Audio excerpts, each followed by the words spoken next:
പ്രിയപ്പെട്ടവരെ, എല്ലാവർക്കും നമസ്കാരം. മലയാളത്തെ സംബന്ധിച്ച് സമാനതകളില്ലാത്ത ഒരു സാന്നിധ്യമായിരുന്നു അഴീക്കോട് മാഷ് എന്ന് നമുക്കൊക്കെ അറിയാം. അദ്ദേഹം വലിയ പ്രഭാഷകനായിരുന്നു, വിമർശകനായിരുന്നു, ഒരു സാമൂഹ്യ ജീവിയായി തുടക്കം മുതൽ അവസാനം വരെ പ്രവർത്തിച്ച ഒരാളായിരുന്നു. ഒരുപക്ഷെ അദ്ദേഹത്തിൻ്റെ മറ്റെല്ലാ പ്രവർത്തനങ്ങളെയും നിർണയിച്ചതിൽ സാമൂഹികത എന്ന് പറയുന്ന ഈ ആശയത്തിന് വലിയൊരു പ്രാധാന്യമുണ്ട് എന്നാണ് ഞാൻ കരുതുന്നത്. വാഗ്ബടാനന്ദനായിരുന്നു അഴീക്കോട് മാഷുടെ പ്രധാനപ്പെട്ട പ്രേരണകളിലൊന്ന്. 3 സ്രോതസ്സുകളാണ് തൻ്റേത് എന്ന് അദ്ദേഹം ഇടയ്ക്കിടയ്ക്ക് പറയുമായിരുന്നു. അതിലൊന്ന് ഗാന്ധിയായിരുന്നു, ഒന്ന് വിവേകാനന്ദനായിരുന്നു, പിന്നീട് വാഗ്ബടാനന്ദനായിരുന്നു. ഇതിലൂടെ അദ്ദേഹം ലോകത്തെ നോക്കിക്കാണുകയും തൻ്റെ കാലത്തെ ചെറുതും വലുതുമായ എല്ലാത്തരം പ്രശ്നങ്ങളോടും നിരന്തരം സംവദിക്കുകയും ഏറ്റുമുട്ടുകയും ഒക്കെ ചെയ്തുകൊണ്ടിരുന്ന ഒരാളാണ്. മാഷ് ഒരു പ്രഭാഷകൻ എന്ന നിലയ്ക്ക് ഇടപെട്ട എല്ലാ കാര്യങ്ങളും മാഷ് ഇടപെടേണ്ടിയിരുന്നതാണോ എന്നൊരു അഭിമുഖത്തിൽ മാഷോട് ചോദിക്കുന്നുണ്ട്. വളരെ പ്രസിദ്ധമായിട്ടുള്ള ഒരു തർക്കത്തിൻ്റെ സന്ദർഭത്തിലായിരുന്നു അത്. മോഹൻലാലുമായിട്ട് മാഷ് ഏറ്റുമുട്ടിയ കാലം. അപ്പോൾ ഇൻ്റർവ്യൂവിൽ ചോദിച്ചു, ഇങ്ങനെയുള്ള എല്ലാറ്റിലും ഇടപെടേണ്ടതുണ്ടോ? മാഷ് പറഞ്ഞത്, നിങ്ങൾ നടക്കുന്ന വഴിയിൽ ചെളി കിടക്കുന്നുണ്ടെങ്കിൽ നിങ്ങൾക്കതിനോട് എങ്ങനെ പ്രതികരിക്കാൻ പറ്റും, എന്ത് ചെയ്യാൻ പറ്റും? മാഷ് പറഞ്ഞു, 2 വഴിയുണ്ട്. ഒന്ന്, ചെളിയിൽ ചവിട്ടാതെ മാറി നടക്കാം, അപ്പോൾ നിങ്ങളുടെ മേത്ത് ചെളിയാവില്ല. 2, ചെളി വാരിക്കളയാം, അപ്പോൾ നിങ്ങളുടെ മേത്ത് ചെളിയാവും, പക്ഷെ പിന്നാലെ വരുന്നവരുടെ മേത്ത് ചെളിയാവില്ല. ഞാൻ ഈ ചെളി വാരിക്കളയുന്ന ഒരാളാണ് എന്ന് മാഷ് അന്ന് ആ ഇൻ്റർവ്യൂവിൽ പറയുന്നുണ്ട്. അങ്ങനെ കരുതുന്ന, സ്വയം കരുതാൻ സന്നദ്ധതയുള്ള ആളുകൾ വളരെ വളരെ കുറവാണ്. മാഷ് ഒരു വലിപ്പം അതിലാണെന്നാണ് എനിക്ക് പിന്നീട് പലപ്പോഴും തോന്നിയിട്ടുള്ളത്. കാരണം നമ്മളൊക്കെ നമ്മുടെ ശരികളിൽ വല്ലാതെ ഭ്രമിക്കുകയും ആ ശരികൾ മാത്രമായി ജീവിക്കുകയും ഒക്കെ ചെയ്യുന്ന സമയത്ത് തനിക്ക് പരിക്ക് പറ്റാമെന്നും അഴുക്ക് പുരളാമെന്നുമുള്ള ബോധ്യത്തോടെ തന്നെയാണ് പലപ്പോഴായി മാഷ് പലതിനോടും ഏറ്റുമുട്ടിയത്. ഒരുപക്ഷെ മാഷെ ഏറ്റവും സജീവമാക്കി നിർത്തിയ ഒരു ഘടകം അദ്ദേഹത്തിൻ്റെ ഈ ഒരു എതിരിട്ട് നിൽക്കാനുള്ള ശേഷിയാണ്, താല്പര്യമാണ് എന്ന് പറയാം. ഒരുപക്ഷെ കുട്ടികൃഷ്ണ മാരാരിൽ നിന്ന് കിട്ടിയതാവണം. മാരാരിലൊരു തർക്കവാസനയുണ്ട്. മാഷ്ക്ക് ഏറ്റവും പ്രിയപ്പെട്ട നിരൂപകൻ മാരാരായിരുന്നല്ലോ. മാരാർ താർക്കികമായി എഴുതിയ ലേഖനങ്ങളൊക്കെ മാരാരുടെ നല്ല ലേഖനങ്ങളാണോ എന്ന് ചോദിച്ചാൽ സംശയമാണ്. മനോഹരമായി എഴുതപ്പെട്ട ലേഖനങ്ങളാണ്, പക്ഷേ അവയായിരുന്നു മാരാരുടെ മികവുറ്റ ലേഖനങ്ങൾ എന്ന് സംശയമാണ്.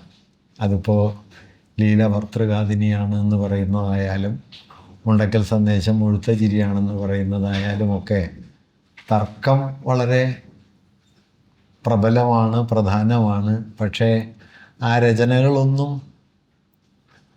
അതല്ല. അതേക്കുറിച്ച് പിന്നീട് നമ്മുടെ ഒരു നിരൂപകൻ പറഞ്ഞത്, മാരാർ നന്നായിട്ട് കേസ് വാദിച്ചു, പക്ഷേ കേസ് മാറിപ്പോയി എന്നാണ്. ലീലാകാവ്യത്തിലെ പ്രശ്നം ലീല ഭർത്താവിനെ കൊന്നോ ഇല്ലയോ എന്നതൊന്നുമല്ല. മാരാർ പക്ഷേ 10-30 കൊല്ലക്കാലം അതിനെ മലയാളികളുടെ ഒരു പ്രധാന ചർച്ചാ വിഷയമാക്കി മാറ്റി. ആ മാരാരായിരുന്നു മാഷുടെ ഒരു പ്രധാനപ്പെട്ട സ്രോതസ്സ്. ഒരു കത്തിൽ മാരാർ അഴീക്കോട് മാഷിന് എഴുതുന്നുണ്ട്, ഞാനിത് വിട്ട് കളയാമെന്ന് കരുതിയതാണ്, പിന്നീടാണ് ഒരു തർക്കത്തിന് വകയുണ്ടല്ലോ എന്ന് തോന്നിയത് എന്ന് പറഞ്ഞ് എഴുതുന്നുണ്ട്. അങ്ങനെ ഒരു താർക്കികത മാഷ്ക്കും ആ ഒരു ഊർജം ഉണ്ടായിരുന്നു. ഇടയാൻ ഒരാളപ്പുറം വേണം. ഇനി ആരും ഇല്ലയെന്ന് വെച്ച് കഴിഞ്ഞാൽ മാഷായിട്ട് ഒരാളെ ഉണ്ടാക്കുകയും ചെയ്യും. അങ്ങനെ അടഞ്ഞുകൊണ്ടിരിക്കും. അങ്ങനെ ഓരോ കാലത്തും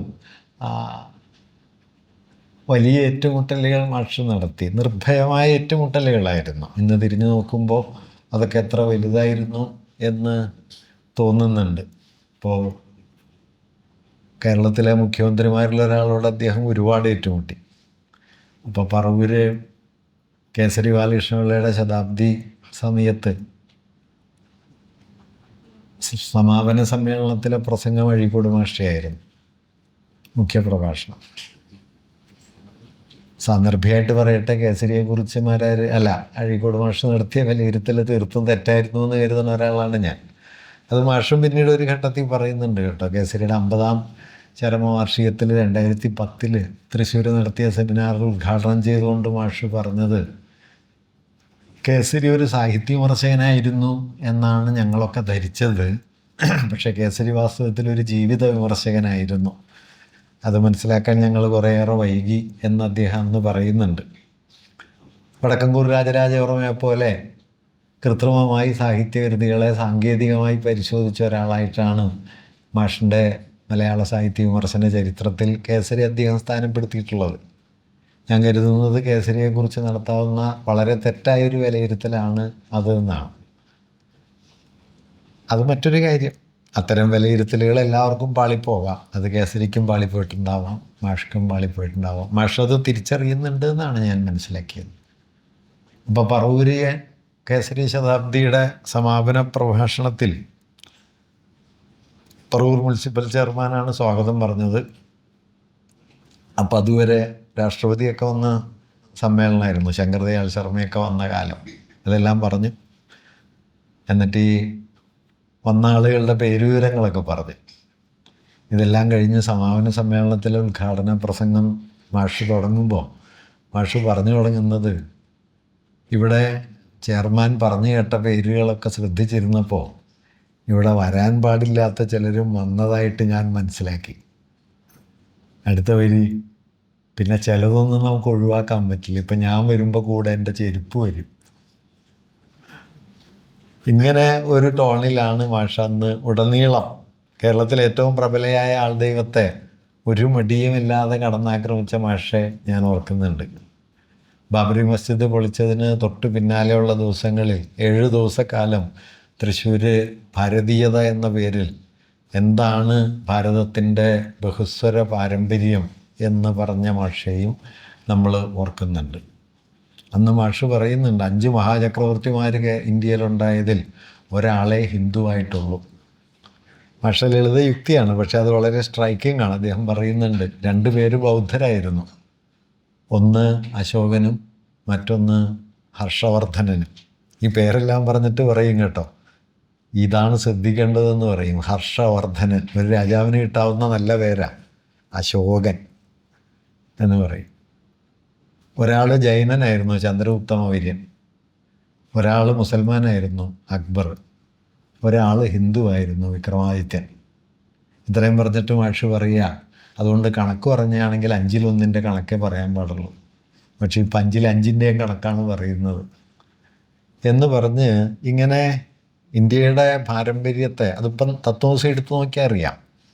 തത്വമസിയിൽ ബ്രാഹ്മണങ്ങളെയും അതുപോലെ തന്നെ ആചാര പാരമ്പര്യങ്ങളെയും ബ്രാഹ്മണ്യത്തിൻ്റെ അനുഷ്ഠാന പാരമ്പര്യങ്ങളെ കടന്നാക്രമിച്ചുകൊണ്ടാണ് ഔപനിഷദികമായ ഒരു ലോകത്തെ ഇന്ത്യൻ തത്വചിന്തയുടെ അടിസ്ഥാനമാക്കാനായിട്ട് മാഷ് ശ്രമിക്കുന്നത്. ഇത് തമ്മിലൊരു വ്യത്യാസം കൊണ്ടുവരാനും, പ്രത്യേകിച്ചും പ്രാചീന ഉപനിഷത്തുകൾ, ദശോപനിഷത്തുകൾ എന്ന് പറയുന്ന ഈശാവാസ്യം മുതൽ ബൃഹദാരണ്യകം വരെയുള്ള 10 ഉപനിഷത്തുകളും ആ ഉപനിഷത്തുകളിൽ തെളിയുന്ന ഒരു സമഭാവന, അതിലാണ് വാസ്തവത്തിൽ ഇന്ത്യൻ ചിന്തയുടെ വേര് എന്നും അത് ബ്രാഹ്മണങ്ങൾ കെട്ടിപ്പൊക്കിയ യജ്ഞയാഗ പാരമ്പര്യത്തിലോ അതിൻ്റെ മൂല്യവ്യവസ്ഥയിലോ അല്ല എന്നും സ്ഥാപിച്ചെടുക്കാനുള്ള ഒരു ശ്രമമാണ് മാഷോടെ നടത്തിയത്. നിങ്ങൾ ശ്രദ്ധിച്ചിട്ടുണ്ടോയെന്ന് അറിഞ്ഞുകൂടാ, റിഡിൽസ് ഓഫ് ഹിന്ദുയിസം എന്ന കൃതിയുടെ അവസാന ഭാഗത്ത് അംബേദ്കർ പ്രാചീന ഉപനിഷത്തുകളിലെ ബ്രഹ്മവാദവും ബ്രാഹ്മണിസവും തമ്മിലുള്ള വ്യത്യാസത്തെ വിശദീകരിച്ചുകൊണ്ട് ആധുനിക ജനാധിപത്യത്തിൻ്റെ അടിസ്ഥാനമാകാൻ പോകുന്ന സമഭാവന പ്രാചീന ഉപനിഷത്തുകളിലെ ബ്രഹ്മവാദം, ബ്രഹ്മയിസം എന്നാണ് അംബേദ്കർ എഴുതുന്നത്, അതിലുണ്ടായിരുന്നു എന്നും പക്ഷേ പിൽക്കാല ബ്രാഹ്മണ്യം അതിനെ മൊത്തത്തിൽ വിഴുങ്ങുകയാണ് ചെയ്തത് എന്നും നിരീക്ഷിക്കുന്നുണ്ട്. ഞാൻ പറഞ്ഞത് ഇങ്ങനെ ചരിത്രപരമായൊരു വിവേകത്തോടെ ഭൂതകാലത്തേക്ക് നോക്കാനും അതിനെ വിഴുങ്ങാൻ ശ്രമിക്കുന്ന മതരാഷ്ട്രവാദത്തോട് വിട്ടുവീഴ്ചയില്ലാതെ സമരം ചെയ്യാനും ഏറ്റുമുട്ടാനും ഒക്കെ കഴിഞ്ഞ ഒരു വലിയ പാരമ്പര്യത്തെ കൂടിയാണ്, നമ്മുടെ ഒരു നവോത്ഥാനം ജന്മം നൽകിയ വലിയൊരു ബലത്തെ കൂടിയാണ് അഴീക്കോട് മാഷിൻ്റെ ഓർമ്മയിൽ നമ്മൾ അനുസ്മരിക്കുന്നത്. അദ്ദേഹത്തിൻ്റെ വിമർശന നിരീക്ഷണങ്ങളെക്കുറിച്ചൊക്കെ ധാരാളം അഭിപ്രായ ഭേദങ്ങൾക്ക് വകയുണ്ട്. ആശാൻ്റെ സീതാകാവ്യം മാഷ്ക്ക് വളരെ പ്രിയപ്പെട്ട കൃതിയായിരുന്നു. രമണനും മലയാള കവിതയും പുരോഗമന സാഹിത്യവും മറ്റും ഇങ്ങനെ പല ഊന്നലുകളോടെയാണ് അദ്ദേഹം എഴുതിയത്. അതിൽ പലതിനോടും പിൽക്കാലത്ത് തിരിഞ്ഞു നോക്കുമ്പോൾ നമുക്ക് വിപ്രതിപത്തി തോന്നാനുള്ള വകയുണ്ട്. അതെല്ലാം നിലനിൽക്കെ തന്നെ, അല്ലെങ്കിൽ അദ്ദേഹത്തിൻ്റെ താർക്കികതയുടെ പരമാവധിയായിരുന്നു ശങ്കരക്കുറുപ്പ് വിമർശിക്കപ്പെടുന്നു എന്ന കൃതി. ഇതിനോടെല്ലാമുള്ള വിയോജിപ്പ് നിലനിൽക്കെത്തിക്കൊണ്ട് തന്നെ സംവാദാത്മകമായൊരു അന്തരീക്ഷത്തെ നമ്മുടെ സാഹിത്യമണ്ഡലത്തിൽ സൃഷ്ടിക്കാൻ ഒരു കാലത്ത് കഴിഞ്ഞു. അതിനപ്പുറം നമ്മുടെ സാമൂഹ്യ ജീവിതത്തെ നിരന്തരമായി ചലനാത്മകമാക്കി നിർത്താനും അതിനോട് ഞാൻ തുടക്കത്തിൽ പറഞ്ഞ ഒരു ചെളിവാരിക്കളയുന്ന പണി സ്വയം ഏറ്റെടുത്ത് തൻ്റെ മേല് അഴുക്കാകാൻ മടിയില്ലാതെ ജീവിക്കാനും കഴിഞ്ഞ ഒരാളായിരുന്നു അഴീക്കോട് മാഷ്. അത് നമ്മുടെ കാലത്ത് വളരെ പ്രധാനപ്പെട്ടതാണ് എന്ന് ഞാൻ കരുതുന്നു. കാരണം താങ്കളുടെ ശരികളിലും താങ്കളുടെ വിശുദ്ധികളിലും മനുഷ്യർ വല്ലാതെ അഭിരമിക്കുന്നൊരു കാലത്ത് സ്വയം അഴുക്കാവാനുള്ളൊരു സന്നദ്ധത കൂടി മാഷിൽ ഉണ്ടായിരുന്നു എന്നുള്ളത് ഇപ്പോഴത്തെ നിലയ്ക്ക് പ്രാധാന്യമുള്ളൊരു കാര്യമാണ്. അദ്ദേഹത്തെ മുൻനിർത്തി ഒരു പ്രമേയത്തെക്കുറിച്ച് നിങ്ങളോട് സംസാരിക്കാൻ ഒരു അവസരം കിട്ടുന്നത് വലിയൊരു കാര്യമായി ഞാൻ കരുതുന്നു.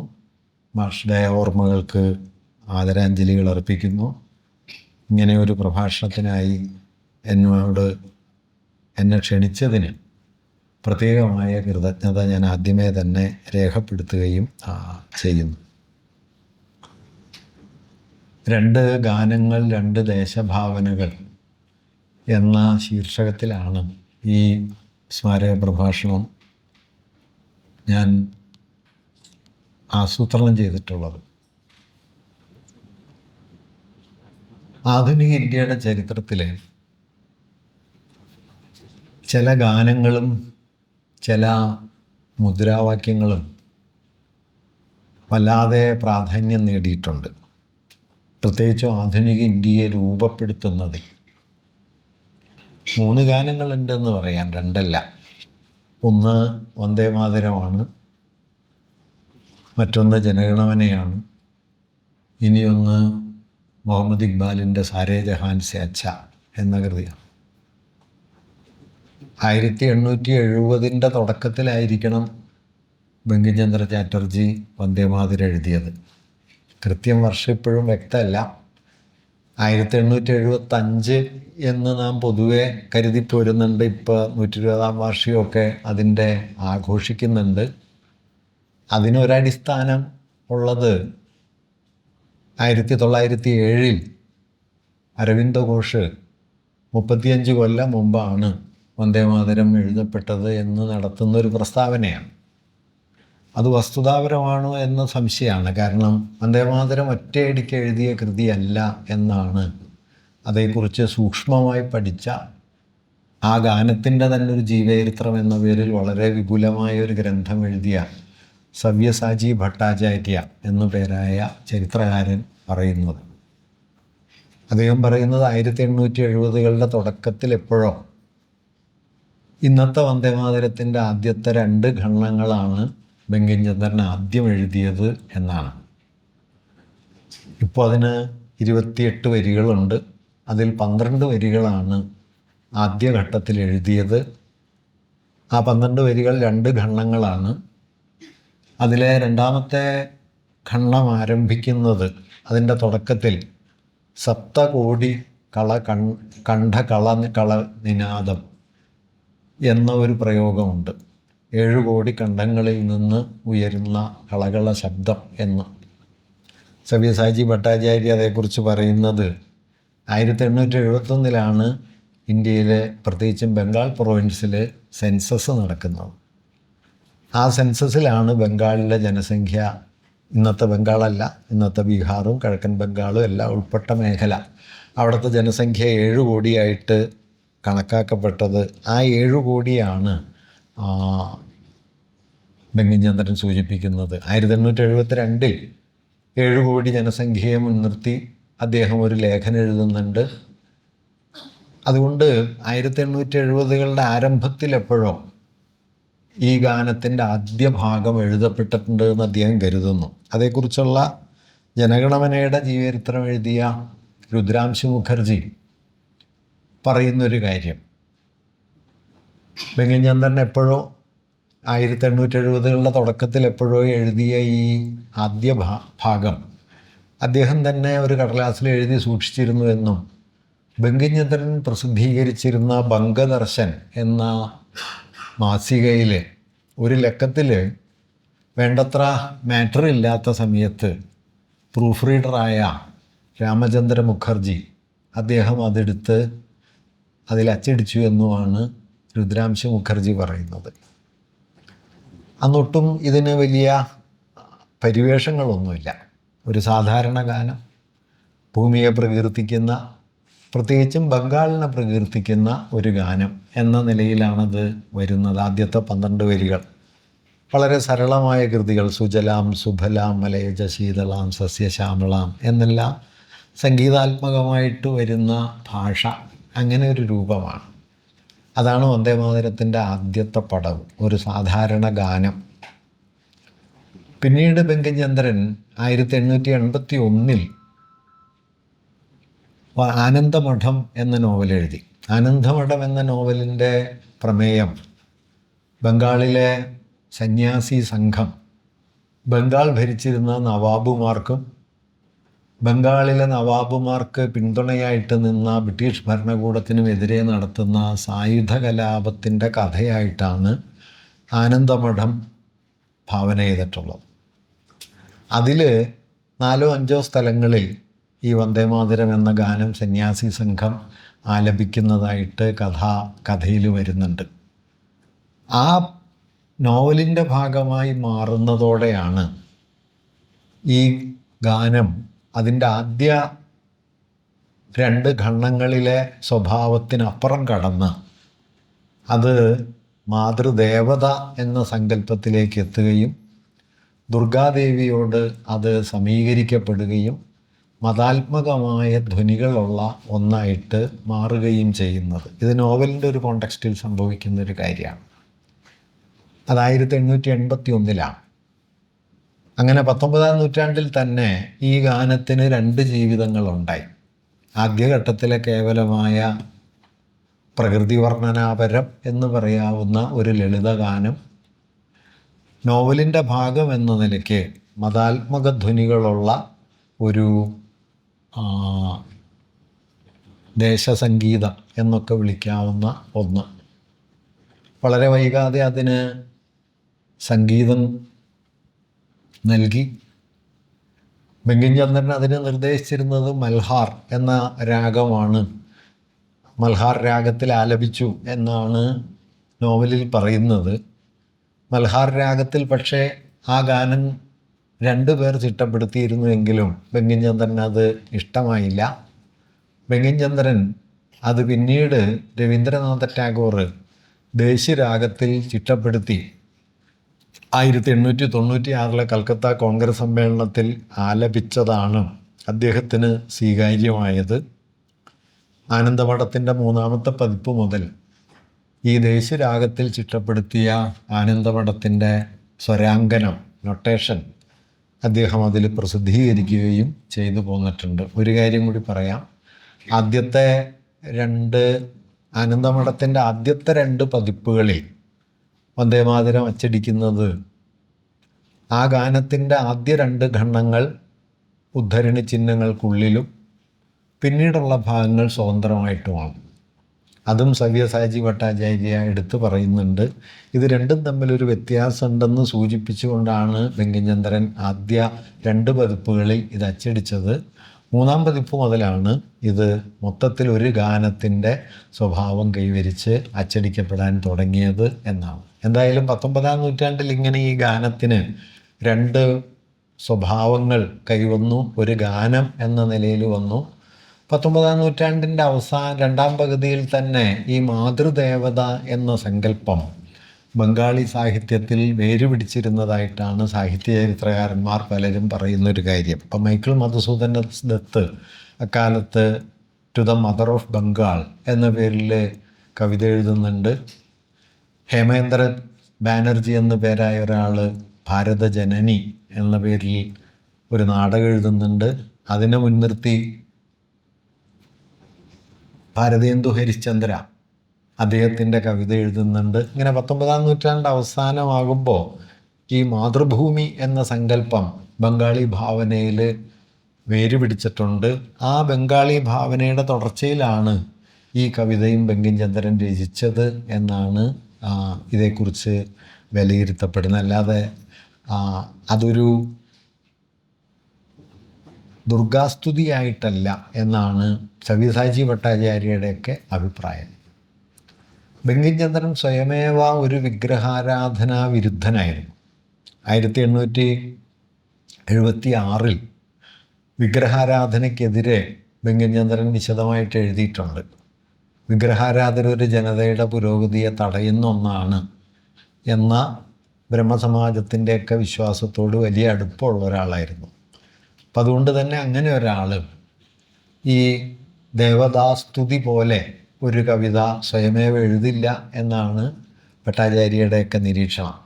അതിൻ്റെ ശരിയും തെറ്റും എന്തായാലും 19-ാം നൂറ്റാണ്ടിൽ ഈ കവിതയ്ക്ക് ഇങ്ങനെ 2 പ്രകൃതങ്ങൾ കൈവന്നു. പക്ഷെ അത് വളരെ പ്രസിദ്ധമായ പോപ്പുലറായ ഒരു കവിതയൊന്നും അക്കാലത്താവുന്നില്ല. വന്ദേമാതരത്തിൻ്റെ 3-ാമത്തെ പടവ് എന്ന് പറയുന്നത് 20-ാം നൂറ്റാണ്ടിൻ്റെ ആദ്യ ദശകമാണ്. 1905 ബംഗാൾ വിഭജനം നടന്നു. ബംഗാൾ വിഭജനത്തിന് പിന്നാലെ അതിനെതിരെ വമ്പിച്ച പ്രക്ഷോഭം ഇന്ത്യയിൽ ഉയർന്നു വരികയുണ്ടായി. ബംഗാളിലും ഇന്ത്യയിൽ പലയിടങ്ങളിലും ഉയർന്നു വന്നു. ഈ പ്രക്ഷോഭമാണ് ഒരു നിലയ്ക്ക് ഇന്ത്യൻ ദേശീയ പ്രസ്ഥാനത്തെ അതിൻ്റെ ആദ്യകാലത്തെ മതാത്മകതയിൽ നിന്ന് പുറത്തു കൊണ്ടുവന്ന്, മതാത്മകതയിൽ നിന്നല്ല, അതിൻ്റെ ഒരു മധ്യവർഗ സ്വഭാവത്തിൽ നിന്ന് പുറത്തു കൊണ്ടുവന്ന് അതിനെ ഒരു ദേശീയ പ്രസ്ഥാനം എന്ന അല്ലെങ്കിൽ ജനകീയ പ്രസ്ഥാനം എന്ന നിലയിലേക്ക് മാറ്റുന്നത്. പക്ഷെ അങ്ങനെ മാറുന്ന ഘട്ടത്തിൽ തന്നെ ദേശീയ പ്രസ്ഥാനത്തിന് കൈവന്ന ഒരു സ്വഭാവ വിശേഷം അത് അത്യന്തം മതാത്മകമായി തീർന്നു എന്നതാണ്. അത് ഹിന്ദു മതഭാവനയായിട്ട് ദേശീയ ഭാവന മാറിത്തീരുന്നൊരു ഘട്ടമാണ് 20-ാം നൂറ്റാണ്ടിൻ്റെ ആദ്യ ദശകങ്ങൾ. സ്വദേശി പ്രസ്ഥാനം എന്ന പേരിൽ വലിയൊരു മൂവ്മെൻറ്റ് ബംഗാളിൽ ഉയർന്നു വന്നു. അനുശീലൻ സമിതി എന്ന പേരിലൊരു വലിയ സംഘടന ഉയർന്നു വന്നു. അരവിന്ദ ഘോഷിനെ പോലെയും രാംപ്രസാദ് ബിസ്മിലിനെ പോലെയും ലാലാ ലജ്പത് റായിയെ പോലെയും ബിപിൻ ചന്ദ്രപാലിനെ പോലെയും ഒക്കെയുള്ള നേതാക്കൾ, ബാലഗംഗാധര തിലകനെ പോലുള്ള നേതാക്കളൊക്കെ ദേശീയ പ്രസ്ഥാനത്തിൽ ഉയർന്നു വന്നു. ഇവരുടെയൊക്കെ നേതൃത്വത്തിന് പൊതുവായിട്ടുള്ളൊരു പ്രത്യേകത എന്താണെന്ന് വെച്ച് കഴിഞ്ഞാൽ ഇത് അടിസ്ഥാനപരമായൊരു മതാത്മക പ്രസ്ഥാനമായിരുന്നു എന്നതാണ്. പൊതുവെ ഇപ്പോൾ ഹിന്ദു മഹാസഭയുടെ ആദ്യത്തെ 2 അധ്യക്ഷന്മാരെ, ആദ്യത്തെ അധ്യക്ഷനായ പണ്ഡിറ്റ് മദന മോഹന മാളവ്യ, 2ാമത്തെ അധ്യക്ഷനായ ലാലാ ലജ്പത് റായ്, 2 പേരും കോൺഗ്രസിൻ്റെ സമുന്നതരായ നേതാക്കളായിരുന്നു. അവർ 2 പേരും ആണ് ഹിന്ദു മഹാസഭയുടെ 1ാമത്തെയും 2ാമത്തെ അധ്യക്ഷന്മാരായി പ്രവർത്തിച്ചത്. അങ്ങനെ ദേശീയ പ്രസ്ഥാനവും ഹിന്ദു മഹാസഭയും ഒന്നായിരിക്കുന്നൊരു ഘട്ടമാണ് 20കൾ വരെയുള്ള ദേശീയ പ്രസ്ഥാനത്തിൻ്റെ സ്വഭാവം. ഈ ഘട്ടത്തിലാണ് സ്വദേശി പ്രസ്ഥാനം ഉയർന്നു വരികയും സ്വദേശി പ്രസ്ഥാനം തങ്ങളുടെ ഒരു സമരമുദ്രാവാക്യം എന്ന നിലയിലേക്ക് വന്ദേമാതരത്തെ മാറ്റിയെടുക്കുകയും ചെയ്യുന്നത്. വന്ദേമാതരം ഒരു മുദ്രാവാക്യമായി മാറി. അക്കാലത്തെ പോലീസ് റിപ്പോർട്ടുകളിലൊക്കെ കാണുന്നൊരു കാര്യം, വന്ദേമാതരം എന്നത് ഒരു ടെററിസ്റ്റ് സ്ലോഗനാണ്, ഒരു ഭീകരവാദ മുദ്രാവാക്യമാണ്. ബ്രിട്ടീഷ് ഉദ്യോഗസ്ഥന്മാരൊക്കെ വന്നിറങ്ങുന്ന സ്ഥലങ്ങളിൽ വലിയ ആൾക്കൂട്ടങ്ങൾ ഒരുമിച്ച് ചേർന്ന് ബ്രിട്ടീഷ് ഉദ്യോഗസ്ഥർക്കെതിരെ വിളിക്കുന്ന മുദ്രാവാക്യമായിട്ട് വന്ദേമാതരം മാറിയിരിക്കുന്നു. അതുകൊണ്ട് വന്ദേമാതരത്തിൻ്റെ പ്രചാരം തടയണം എന്ന മട്ടിലുള്ള റിപ്പോർട്ടുകളൊക്കെ വരുന്നുണ്ട്. എൻസൈക്ലോപീഡിയ ബ്രിട്ടാനിക്കയുടെ 1910 പതിപ്പിൽ ഇന്ത്യൻ ഭീകരവാദത്തിൻ്റെ ഊർജ്ജ സ്രോതസ്സ് എന്ന നിലയിലാണ് വന്ദേമാതരം എന്ന ഗാനത്തെക്കുറിച്ച് പറയുന്നത്. വന്ദേമാതരം ഒരു എൻട്രി ആയിട്ട് 1910 ബ്രിട്ടാനിക്കയിലുണ്ട്. അത് ഇന്ത്യൻ ഭീകര പ്രസ്ഥാനത്തിൻ്റെ ഒരു സ്രോതസ്സായിട്ടാണ് വന്ദേമാതരത്തെ കാണുന്നത്. ഇങ്ങനെ ആദ്യഘട്ടത്തിലെ ഗാനത്തിൽ നിന്നും പിന്നീടുള്ള മാതൃവന്ദനം എന്ന നിലയിൽ നിന്നും ഭീകര പ്രസ്ഥാനത്തിൻ്റെ ഒരു ഉള്ളടക്കത്തിലേക്ക് അത് വരികയും ബ്രിട്ടീഷ് വിരുദ്ധ വിധ്വംസക പ്രവർത്തനങ്ങളുടെ ഒരു സ്രോതസ്സ് എന്ന പദവി അതിന് വരികയും ചെയ്തു. ഇതേ ഘട്ടത്തിൽ വന്ദേമാതരത്തിൻ്റെ ജീവിതത്തിലുണ്ടായ ഒരു മാറ്റം അതൊരു അഖിലേന്ത്യാ സ്വഭാവത്തിലേക്ക് എത്തി. ഇപ്പോൾ 1897 വന്ദേമാതരത്തിൻ്റെ ആദ്യത്തെ വിവർത്തനം വരുന്നത്. അതൊന്ന് കന്നഡയിലേക്കും മറ്റൊന്ന് മറാത്തി ഭാഷയിലേക്കുമാണ്. 19-ാം നൂറ്റാണ്ടിൻ്റെ അവസാനം. 20-ാം നൂറ്റാണ്ടിൻ്റെ ആദ്യ ദശകത്തിൽ മിക്കവാറും ഇന്ത്യൻ ഭാഷകളിലേക്ക് അത് വിവർത്തനം ചെയ്യപ്പെട്ടു. 1901 ഗുജറാത്തിയിൽ വന്നു. അതിന് പിന്നാലെ 1905-ലോ 1906-ലോ ഹിന്ദിയിൽ വന്നു. 1907 തെലുങ്കിൽ വന്നു. 1908 തമിഴിൽ വന്നു. 1909 മലയാളത്തിൽ വന്നു. അങ്ങനെ മിക്കവാറും ഇന്ത്യൻ ഭാഷകളിലേക്ക് വന്ദേമാതരം എത്തിച്ചേർന്നു. ദേശീയ പ്രസ്ഥാനത്തിൽ പങ്കുചേരുന്നവർ വന്ദേമാതര സംഘടനകൾ ഉണ്ടാക്കുകയും വന്ദേമാതരം എന്ന പേരിലുള്ള സംഘടനകൾ രൂപപ്പെടുത്തുന്നുണ്ട്. അരവിന്ദ് ഘോഷ് അദ്ദേഹത്തിൻ്റെ പത്രത്തിൻ്റെ പേര് വന്ദേമാതരം എന്ന് നൽകുന്നുണ്ട്. അങ്ങനെ വന്ദേമാതരം എന്ന പേര് ഒരു കവിതയിലെ ആദ്യത്തെ ഒരു വാക്ക് എന്നതിൽ നിന്ന് മാറി ഒരു മുദ്രാവാക്യത്തിൻ്റെ സ്വഭാവം ആർജിക്കുന്നത് നമുക്ക് 20-ാം നൂറ്റാണ്ടിൻ്റെ തുടക്കത്തിൽ കാണാം. ഇങ്ങനെ ഇത് ഒരു മൂന്നാമത്തെ ഘട്ടമാണ്. വളരെ പ്രധാനപ്പെട്ട ഒരു ഷിഫ്റ്റാണ്. അത് ആനന്ദമഠത്തിലെ നോവലല്ല, ഗാനമല്ല, ബങ്കിംചന്ദ്രൻ ബംഗദർശനിൽ പ്രസിദ്ധീകരിച്ച കവിതയുമല്ല. അതൊരു ആൻറ്റി ഇമ്പീരിയൽ, ആൻറ്റി ബ്രിട്ടീഷ് മുദ്രാവാക്യത്തിൻ്റെ സ്വഭാവം ആർജിക്കുന്നു. പിന്നീട് 2 മുദ്രാവാക്യങ്ങളാണ് ഇന്ത്യൻ ദേശീയ പ്രസ്ഥാനത്തിൽ ഉയർന്നു വന്നത്. ആദ്യത്തെ മുദ്രാവാക്യം വന്ദേമാതരമായിരുന്നു. രണ്ടാമത്തെ ഒരു മുദ്രാവാക്യമാണ് ഇപ്പോഴൊക്കെ നമ്മൾ ഇപ്പോഴും കേട്ടുകൊണ്ടിരിക്കുന്ന ഇൻകുലാബ് സിന്ദാബാദ് എന്നത്. അതൊരു ദേശീയ മുദ്രാവാക്യമായിരുന്നു എന്ന് ഇന്നാരും ഓർക്കില്ല. പക്ഷേ ദേശീയ പ്രസ്ഥാനത്തിൻ്റെ കാലത്തുണ്ടായ ഏറ്റവും പ്രധാനപ്പെട്ട മുദ്രാവാക്യമാണത്. അത് എഴുതിയത് വലിയ ഉറുദു കവി ഒക്കെ ആയിരുന്ന നമ്മുടെ ചുപ്കെ ചുപ്കെ രാത് ദിൻ എന്നു പേരായ അതിപ്രസിദ്ധമായ ഗസലൊക്കെ പ്രസിദ്ധീകരിച്ച ഒരാളാണ്. അദ്ദേഹത്തിൻ്റെ പേര് ഞാൻ പിന്നാലെ പറയാൻ കിട്ടുന്നില്ല. അതാണ് രണ്ടാമത്തെ മുദ്രാവാക്യം. മൂന്നാമത്തെ ഒരു മുദ്രാവാക്യം 1940-കളിലാണ് ദേശീയ പ്രസ്ഥാനത്തിൽ വരുന്നത്. അത് ജയ് ഹിന്ദ് എന്നതാണ്. അത് INA-യുടെ ഭാഗമായിട്ട് ഉയർന്നു വരുന്നതാണ്. INA-യുടെ പ്രവർത്തകരിൽ ഒരാളായ സുഭാഷ് ചന്ദ്രബോസിൻ്റെ അനുയായി കൂടിയായിട്ടുള്ള ആബിദ് ഹസൻ എന്നു പേരായ ഒരാളാണ് ജയ് ഹിന്ദ് എന്ന മുദ്രാവാക്യം ഉയർത്തുന്നത്. ഇതിലൊരു കൗതുകം കൂടിയുള്ളത് 1946 ഡിസംബർ 9 കോൺസ്റ്റിറ്റ്യൂവൻ്റ് അസംബ്ലി ആദ്യമായിട്ട് സമ്മേളിക്കുന്നത്. 11 കോൺസ്റ്റിറ്റ്യൂവൻ്റ് അസംബ്ലി അധ്യക്ഷനെ തിരഞ്ഞെടുക്കുന്നത്. ഡോക്ടർ രാജേന്ദ്രപ്രസാദാണ് അധ്യക്ഷനായി തിരഞ്ഞെടുക്കപ്പെടുന്നത്. രാജേന്ദ്രപ്രസാദിനെ അധ്യക്ഷവേദിയിലേക്ക് കൊണ്ടുവരുന്നത് ആചാര്യ കൃപലാനിയും മൗലാന അബ്ദുൽ കലാം ആസാദും ചേർന്നാണ് അധ്യക്ഷവേദിയിലേക്ക് വരുന്നത്. അങ്ങനെ വരുമ്പോൾ ഇന്ത്യൻ കോൺസ്റ്റിറ്റ്യൂവൻ്റ് അസംബ്ലിയിൽ മുഴങ്ങിയ 2 മുദ്രാവാക്യങ്ങൾ, ഒന്ന് ഇൻകുലാബ് സിന്ദാബാദാണ്, മറ്റൊന്ന് ജയ് ഹിന്ദാണ്. ഇന്ന് നിങ്ങൾ കേൾക്കുന്ന ഭാരതമാതാവും ഇല്ല, ഇന്ന് നിങ്ങൾ കേൾക്കുന്ന മറ്റൊരു മുദ്രാവാക്യമില്ല, മറിച്ച് ഇൻകുലാബ് സിന്ദാബാദ് ഉണ്ടായിരുന്നു. ഹസ്രത്ത് മൊഹാനി എന്നാണ് അതെഴുതിയ കവിയുടെ പേര്. ഉറുദു കവിയാണ് അദ്ദേഹം. ആദ്യകാല കമ്മ്യൂണിസ്റ്റുകളിൽ ഒരാളാണ്. 1921 അഹമ്മദാബാദിൽ ചേർന്ന കോൺഗ്രസ് സമ്മേളനത്തിൽ പൂർണ്ണ സ്വാതന്ത്ര്യ പ്രമേയം അവതരിപ്പിക്കുന്നത് ഹസ്രത്ത് മൊഹാനിയാണ്. ഇന്ത്യൻ സ്വാതന്ത്ര്യ സമര ചരിത്രത്തിൽ അസാധാരണമായ ഒരു കാര്യമാണ്. ഇന്ത്യക്ക് പൂർണ്ണ സ്വാതന്ത്ര്യം വേണം എന്ന പ്രമേയം AICC കോൺഫറൻസിൽ ആദ്യമായിട്ട് അവതരിപ്പിച്ചത് മൊഹാനിയെ പിന്തുണച്ച് സംസാരിക്കുന്നത് സ്വാമി കുമാരാനന്ദയുമാണ്. അന്നൊരു കൗതുകം കൂടിയുണ്ട് കേട്ടോ. ടെണ്ടുൽക്കർ ഗാന്ധിയുടെ ജീവചരിത്രം എഴുതുമ്പോൾ അത് പറയുന്നുണ്ട്. അന്ന് ഇവർ രണ്ടുപേര് പൂർണ്ണ സ്വാതന്ത്ര്യ പ്രമേയം അവതരിപ്പിച്ച് സംസാരിച്ചു. ഒരാൾ മാത്രമാണ് എതിർത്ത് സംസാരിച്ചത്. അയാളുടെ പേര് മഹാത്മാഗാന്ധി എന്നാണ്. ടെണ്ടുൽക്കർ എന്നിട്ട് പറയുന്നത്, ഇന്ന് തിരിഞ്ഞു നോക്കുമ്പോൾ എന്തിനാണ് ഗാന്ധി ആ പ്രമേയത്തെ എതിർത്തത് എന്ന് നമുക്ക് അത്ഭുതം തോന്നും. പക്ഷേ ഗാന്ധി എതിർക്കുകയാണ് ചെയ്തത്. കോൺഗ്രസ് പൂർണ്ണ സ്വാതന്ത്ര്യം എന്ന പ്രമേയം അംഗീകരിക്കുന്നത് 1929 ഡിസംബർ 28-നാണ്. ഏതാണ്ട് ഒരു 10 പതിറ്റാണ്ട് കൂടി കഴിഞ്ഞിട്ടാണ് അംഗീകരിക്കുന്നത്. അങ്ങനെ അംഗീകരിച്ച പ്രമേയം പൂർണ്ണ സ്വാതന്ത്ര്യ പ്രസ്താവനയായിട്ട് ഗാന്ധി പുറപ്പെടുവിച്ച ദിവസമാണ് 1930 ജനുവരി 26. അതിൻ്റെ ഓർമ്മയിലാണ് 1950 ജനുവരി 26 ഇന്ത്യ റിപ്പബ്ലിക്കായത്. നിങ്ങൾ ശ്രദ്ധിച്ചാൽ അറിയാം, 1949 നവംബർ 26 ഭരണഘടന നിലവിൽ വന്നു. 25 വൈകുന്നേരം അംബേദ്കറുടെ സമാപന പ്രസംഗം, 26 ഭരണഘടന അംഗീകരിക്കപ്പെട്ടു. എങ്കിലും ഭരണഘടനയിൽ ഒപ്പുവെച്ച് ഭരണഘടനാപരമായി ഇന്ത്യ റിപ്പബ്ലിക്കായത് പിന്നെ 2 മാസം കഴിഞ്ഞിട്ടാണ്. ആ 2 മാസത്തെ കാലതാമസം ഈ 1930 ജനുവരി 26 20ാം വാർഷികം എന്ന നിലയിലേക്ക് എത്തിക്കാൻ വേണ്ടിയിട്ടാണ്. ഈ ദിവസം യാദൃച്ഛികമല്ല എന്ന് പറയുകയാണ്. ഇത് ഒരു പ്രത്യേക രാഷ്ട്രീയ വീക്ഷണത്തിൻ്റെ കൂടി ഓർമ്മ ഈ 1950 ജനുവരി 26 ഇങ്ങനെ 3 മുദ്രാവാക്യങ്ങൾ. അതിലാദ്യത്തേത് വന്ദേമാതരായിരുന്നു. രണ്ടാമത്തേത് മൊഹാനി തയ്യാറാക്കിയ ഇൻക്ലാബ് സിന്ദാബാദ്, വിപ്ലവം ജയിക്കട്ടെ എന്ന മുദ്രാവാക്യമാണ്. മൂന്നാമത്തേത് ഈ പറയുന്ന ജയ് ഹിന്ദ് എന്ന മുദ്രാവാക്യമാണ്. ആബിദ് ഹസനെക്കുറിച്ച് ഒരു കാര്യം കൂടി പറയാം കേട്ടോ. ആബിദ് ഹസനാണ് ജനഗണമന ആദ്യമായിട്ട് ആലപിച്ചത്. ജനഗണമന ട്യൂൺ നൽകിയത് അദ്ദേഹമല്ല, ടാഗോറാണ് ട്യൂൺ നൽകുന്നത്. ടാഗോറാണോ അല്ലയോ എന്നുള്ള കാര്യത്തിലൊക്കെ ചില തർക്കങ്ങളുണ്ട്.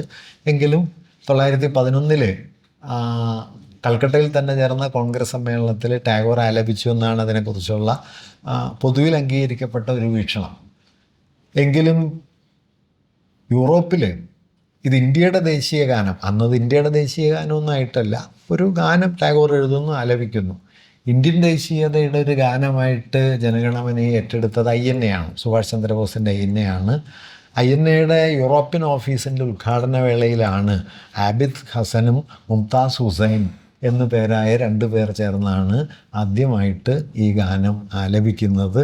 അങ്ങനെ ഇതിന് ഒഫീഷ്യൽ സ്റ്റാറ്റസ് വരുന്നത് 1950 ജനുവരി 24 ഏതാണ്ട് അതിനൊരു 8-9 കൊല്ലം മുമ്പ് ഇന്ത്യയുടെ ദേശീയ ഗാനം എന്ന നിലയിൽ ജനഗണമന ആലപിക്കപ്പെടുന്നുണ്ട്. അത് മറ്റൊരു കഥ.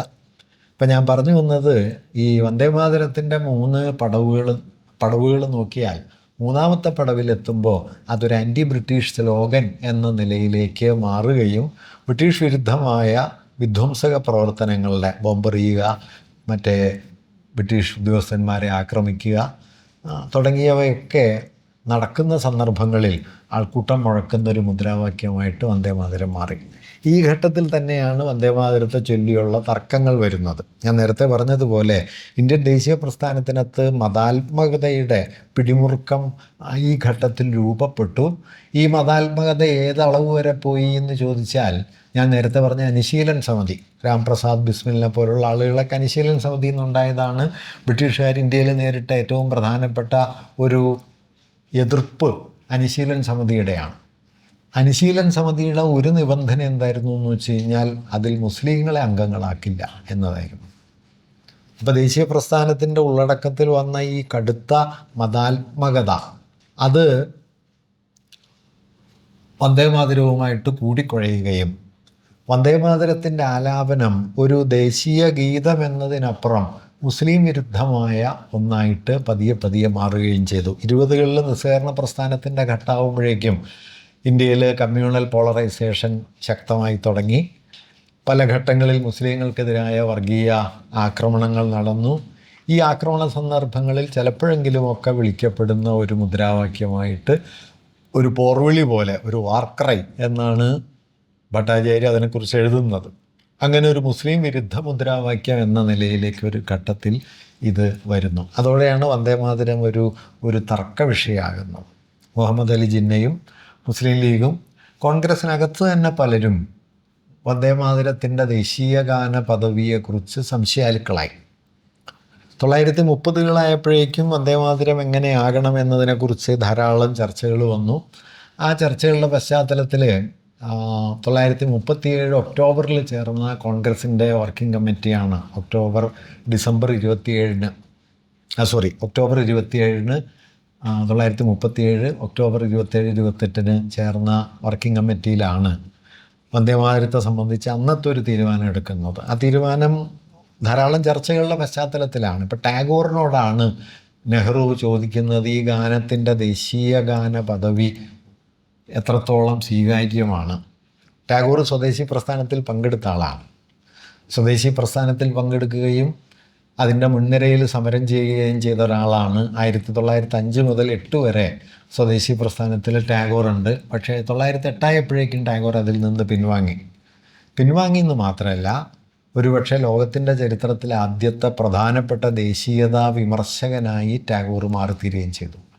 ഇന്ത്യൻ ദേശീയ പ്രസ്ഥാനം ഏറ്റവും ശക്തമായി വന്ന സമയത്ത് ദേശീയത എന്ന ആശയത്തിൻ്റെ കടുത്ത വിമർശകനായിട്ട് ടാഗോർ മാറി. നമ്മളുടെ ഒരു ദൗർഭാഗ്യം എന്താണെന്ന് വെച്ചാൽ, ടാഗോറിനെ ഒരു കവി എന്ന പ്രഭ വലയം ചെയ്തതുകൊണ്ട് ടാഗോറിൻ്റെ രാഷ്ട്രീയ ചിന്തകളെ നാം വേണ്ട പോലെ മനസ്സിലാക്കിയിട്ടില്ല എന്നുള്ളതാണ്. അദ്ദേഹം ദേശീയതയുടെ വലിയ വിമർശകനായി. 3 ദീർഘപ്രബന്ധങ്ങളുണ്ട്: nationalism in Japan, nationalism in China, nationalism in India എന്ന പേരിൽ. ടാഗോർ ദേശീയതയെ കണ്ടത് വളരെ വളരെ അപകടകരമായ ഇടുങ്ങിയ ഒരു ചിന്ത എന്ന നിലയിലാണ്. ഗാന്ധിയുമായിട്ട് ടാഗോർ തെറ്റുന്നത് 2 വിഷയങ്ങളെ ചൊല്ലിയാണ്. ഒന്ന്, വിദ്യാഭ്യാസത്തെ തൊഴിൽ പരിശീലനമാക്കി മാറ്റണം എന്ന ഗാന്ധിയുടെ കാഴ്ചപ്പാടിനെ ടാഗോർ തള്ളിപ്പറഞ്ഞു. അദ്ദേഹം പറഞ്ഞു, പണി പഠിപ്പിക്കലല്ല വിദ്യാഭ്യാസത്തിൻ്റെ ലക്ഷ്യം എന്ന് ടാഗോർ പറഞ്ഞു. രണ്ടാമത് ദേശീയതയാണ്. ഇടുങ്ങിയ ദേശീയതാബോധം ഗാന്ധിക്ക് വളരെ കൂടുതലാണ്. ഗാന്ധിക്കും ടാഗോറിന് ഇഷ്ടമായിരുന്നില്ല എന്ന് വെച്ച് കഴിഞ്ഞാൽ വീക്ഷണങ്ങൾ. ഗാന്ധിയോട് ഒരിക്കൽ ചോദിക്കുന്നുണ്ട്, ശാന്തിനികേതനിൽ പോയി വന്നിട്ട് ഗാന്ധിയോട് ചോദിച്ചു, എങ്ങനെയുണ്ട് ശാന്തിനികേതൻ എന്ന് ചോദിച്ചു. അപ്പോൾ ഗാന്ധി പറഞ്ഞു, there is too much music എന്ന് പറഞ്ഞു. ഗാന്ധിക്ക് പാട്ടൊന്നും സ്വീകാര്യമല്ല, മനുഷ്യർക്ക് പ്രയോജനമുള്ളതല്ലാത്ത ഏർപ്പാടൊന്നും വേണ്ടെന്ന് കരുതുന്ന ഒരാളായിരുന്നു ഗാന്ധി. ആ പൊസിഷനെയൊക്കെ ടാഗോർ എതിർക്കുന്നുണ്ട്. അങ്ങനെ ദേശീയതയുടെ നിശിത വിമർശകൻ കൂടിയായി ടാഗോർ മാറിയിരുന്നു. ആ ഘട്ടത്തിലാണ് നെഹ്റു ടാഗോറിനോട് ചോദിക്കുന്നത്, ഈ ഗാനം എങ്ങനെയാണ്. ഇപ്പോൾ സുഭാഷ് ചന്ദ്രബോസൊക്കെ അന്ന് ഒരു ബംഗാളി പ്രൈഡിൻ്റെ ഭാഗം എന്ന നിലയ്ക്ക് വന്ദേമാതരം പൂർണ്ണമായിട്ടും ദേശീയ ഗാനമായി സ്വീകരിക്കണം എന്ന് കരുതുന്ന ആളാണ്. 28 വരികളുണ്ട് കേട്ടോ, താരതമ്യേന വലിയൊരു കവിതയാണ്. മുഴുവനായിട്ട് ചൊല്ലണം എന്നാണ് ഇപ്പോഴത്തെ ഒരു അവസാനത്തെ ഉത്തരവ് വന്നേക്കണം. 3.5 മിനിറ്റ് എടുക്കും. നമ്മുടെ ദേശീയ ഗാനത്തിന് ഇപ്പോൾ 52 സെക്കൻഡേ ഉള്ളൂ. 3.5 മിനിറ്റ് വടി പോലെ നിന്നത് ചൊല്ലാൻ പറ്റുമോ എന്നുള്ളത് അറിയില്ല. എന്തായാലും അന്ന് ടാഗോറിനോട് ചോദിക്കുന്നുണ്ട്. അപ്പോൾ ടാഗോർ പറഞ്ഞത്, അതിലാദ്യത്തെ 2 ഖണ്ഡങ്ങൾ മാത്രമേ സ്വീകരിക്കേണ്ടതുള്ളൂ. 2 കാര്യങ്ങളാണ് ടാഗോർ പറഞ്ഞത്. ഒന്ന്, അത് വളരെ മനോഹരമാണ്.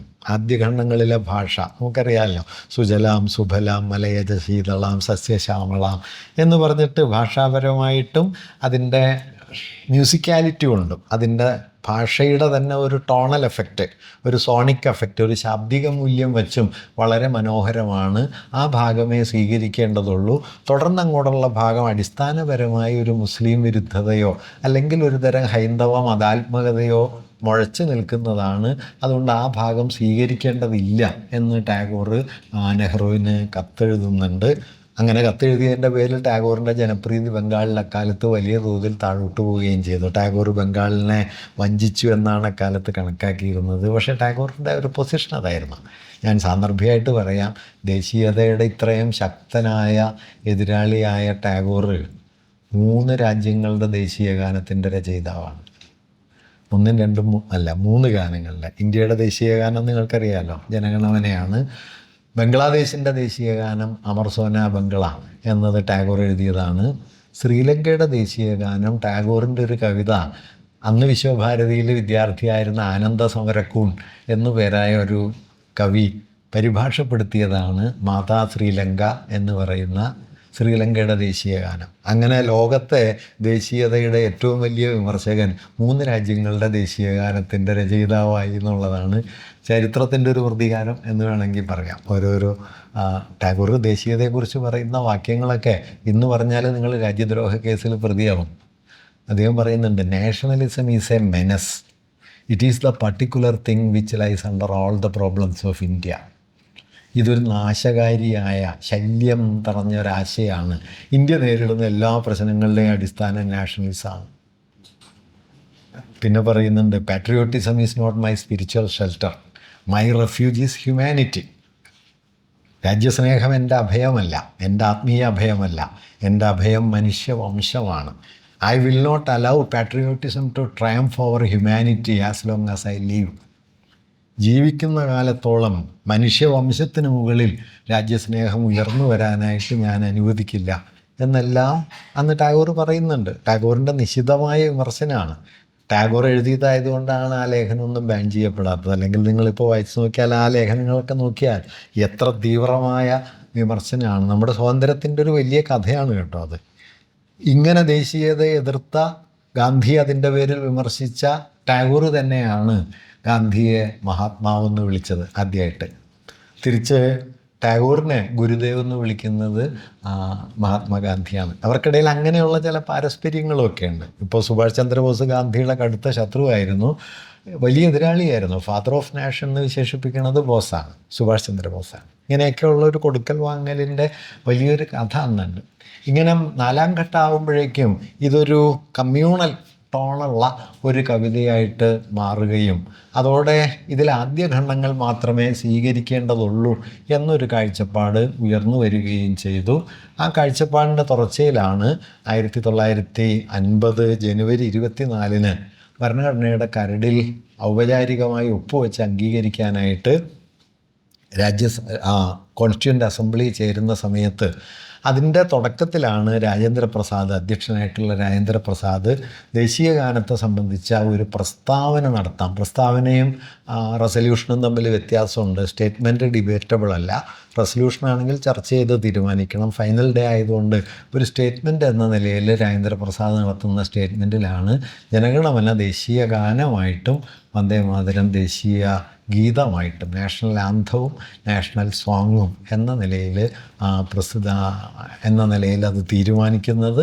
തുടർന്ന് ബംഗാളിൽ നിന്നുള്ള ഒരു constituent assembly member Purnima Banerjee എന്നു പേരായ ഒരു കോൺസ്റ്റിറ്റ്യൂൻ്റ് അസംബ്ലി മെമ്പറുടെ നേതൃത്വത്തിൽ ആ ഗാനം അവിടെ എല്ലാവരും ചേർന്ന് ആലപിക്കപ്പെട്ടു. അങ്ങനെ ഇന്ത്യയിൽ ആദ്യമായിട്ട് ജനഗണമന ദേശീയ ഗാനമായിട്ട് ആലപിക്കുന്നത് 1950 ജനുവരി 24 ഇതാണ് വന്ദേമാതരത്തിൻ്റെ ചരിത്രത്തിലെ 4-5 പടവുകൾ. ഞാൻ പറയുന്നത് ഒരു ഒറ്റ വഴിക്ക് ജനിച്ച് ഒരേ വഴിയിലൂടെ ജീവിച്ച് അവസാനിച്ചൊരു കവിതയല്ല അത്. ആദ്യം ഒരു 12 വരിയുള്ള ഒരു ലളിത ഗാനമായിട്ട് വന്നു. പിന്നീട് 27 വരികളുള്ള ഒരു ദീർഘകാവ്യമായി ആനന്ദമഠത്തിൻ്റെ ഭാഗമായി മാറി. 3-ാം ഖണ്ഡത്തിലൊരു മുദ്രാവാക്യമായിട്ട് മാറി. അതിൻ്റെ പിന്നാലെ ദേശീയ ഗാനം എന്ന പദവിയിലേക്ക് അത് എത്തിച്ചേർന്നു. പിന്നീട് ഒരു മുസ്ലിം വിരുദ്ധമായ വർഗീയമായ ടോണൽ ധ്വനികളുള്ള ഒന്നായിട്ടത് വിമർശിക്കപ്പെട്ടു. ഏറ്റവും ഒടുവിൽ അതൊരു ദേശീയ ഗീതം എന്ന പദവിയിൽ നമ്മുടെ ഭരണഘടനാ അസംബ്ലി തീരുമാനിക്കുകയും ചെയ്തു. അപ്പോൾ ഗാന്ധി ഇതിനകത്തൊരു സ്റ്റാൻഡ് എടുക്കുന്നുണ്ട്. ഗാന്ധിയോ പറഞ്ഞത് ഇന്ത്യയിലെ കോടിക്കണക്കിന് മനുഷ്യരെ സ്വാതന്ത്ര്യ സമരത്തിലേക്ക് ആനയിച്ച ഒരു കവിതയാണ്. അതൊരു തർക്ക വിഷയമാകാൻ പാടില്ല. അതുകൊണ്ട് എല്ലാ വേദികളിലും വന്ദേമാതരം ആലപിക്കണം എന്ന നിലപാടെടുക്കേണ്ടതില്ല. ഗാന്ധിയുടെ പൊസിഷൻ അതായിരുന്നു. കോൺഗ്രസ് സമ്മേളനങ്ങളിൽ മാത്രം ആദ്യത്തെ 2 ഖണ്ഡങ്ങൾ ആലപിച്ചാൽ മതി. അന്ന് പ്രവിശ്യാ നിയമസഭകൾ വന്നു. 35 ഗവൺമെൻറ് ഓഫ് ഇന്ത്യ ആക്ടിൻ്റെ പശ്ചാത്തലത്തിൽ ഇന്ത്യൻ പ്രൊവിൻസസിലേക്ക് തെരഞ്ഞെടുപ്പ് നടന്നു. എല്ലാ പ്രവിശ്യകളിലും കോൺഗ്രസ് മന്ത്രിസഭകൾ വന്ന കാലമാണ്. അപ്പോൾ ഗാന്ധിയുടെ പൊസിഷൻ അവിടെയൊന്നും ഇത് ആലപിക്കേണ്ട കാര്യമില്ല. ഗാന്ധിക്ക് അങ്ങനെ ഒരു സവിശേഷ നിലപാടുണ്ട് കേട്ടോ. ഇപ്പോൾ ഞാൻ കൗതുകമുള്ളൊരു കാര്യം കൂടി പറയാം. 1947 ഓഗസ്റ്റ് 15 സ്വാതന്ത്ര്യം കിട്ടിയിട്ട് 19-നോ 20-നോ, ഗാന്ധി അന്ന് കൽക്കട്ടയിലാണ്, 19-നോ 20-നോ കൽക്കട്ടയിലെ ടോളിഗഞ്ച് മൈതാനത്തിൽ വലിയൊരു സമ്മേളനം ചേർന്നു. ഗാന്ധിയുടെ പ്രാർത്ഥനാ സമ്മേളനം പോലെ വൈകുന്നേരങ്ങളിലൊരു സമ്മേളനം. എല്ലാവരും പങ്കെടുക്കുന്നുണ്ട്. കൽക്കട്ട വളരെ കമ്മ്യൂണലി ചാർജ്ഡായിട്ട് നിൽക്കുന്നൊരു സമയമാണ്. അത് തടയാൻ കൂടി ലക്ഷ്യം വെച്ചിട്ടാണ് ഈ മീറ്റിംഗ് നടത്തുന്നത്. സുഹ്റവർദി പങ്കെടുക്കുന്നുണ്ട്. സുഹ്റവർദി ബംഗാളിലെ മുസ്ലിം ലീഗിൻ്റെ മുഖ്യമന്ത്രിയായിട്ടൊക്കെ ഇരുന്ന ആളാണ്. 1946 ഡയറക്റ്റ് ആക്ഷൻ എന്ന ജിന്നയുടെ പൊളിറ്റിക്കൽ പ്രോജക്റ്റ് നടപ്പിലാക്കി ആയിരക്കണക്കിന് ആളുകൾ കൊല ചെയ്യപ്പെട്ട വർഗീയ കലാപത്തിൻ്റെ നേതൃത്വം സുഹ്രവർദിക്കായിരുന്നു എന്ന വലിയ വിമർശനമൊക്കെ വന്നു. പക്ഷേ സുഹ്രവർദി പിന്നെ 47 ഗാന്ധിയുടെ കൂടെ നിരാഹാരത്തിനൊക്കെ വന്നു കേട്ടോ. അത് വേറൊരു കാര്യം. സുഹ്രവർദിയൊക്കെ പങ്കെടുക്കുന്നുണ്ട്. എല്ലാവരും ഇരിക്കുന്ന സ്ഥലത്ത് എല്ലാവരും ഇരിക്കുന്നു. വന്ദേമാതരം മീറ്റിംഗ് തുടങ്ങുമ്പോൾ ആലപിക്കുന്നു. മുഴുവൻ ആളുകൾ എഴുന്നേറ്റ് നിന്നു. ഗാന്ധി എഴുന്നേറ്റില്ല. എഴുന്നേക്കാതിരുന്ന ഒറ്റ ആൾ ഗാന്ധിയാണ്. ഇന്നാണെങ്കിൽ 124 ആണ് രാജ്യദ്രോഹം. ഗാന്ധി പിന്നെ പറഞ്ഞൊരു കാര്യം എന്താണെന്ന് വെച്ചാൽ, ഈ ദേശീയഗാനം ആലപിക്കുമ്പോൾ എഴുന്നേറ്റ് നിൽക്കുക എന്നൊക്കെ ഉള്ളത് ഒരു പാശ്ചാത്യ സമ്പ്രദായമാണ്. ഇതൊന്നും നമ്മൾ അന്ധമായി അനുകരിക്കേണ്ട ഒരു കാര്യമില്ല എന്ന ഒരു സ്റ്റാൻഡാണ് അദ്ദേഹം എടുത്തത്.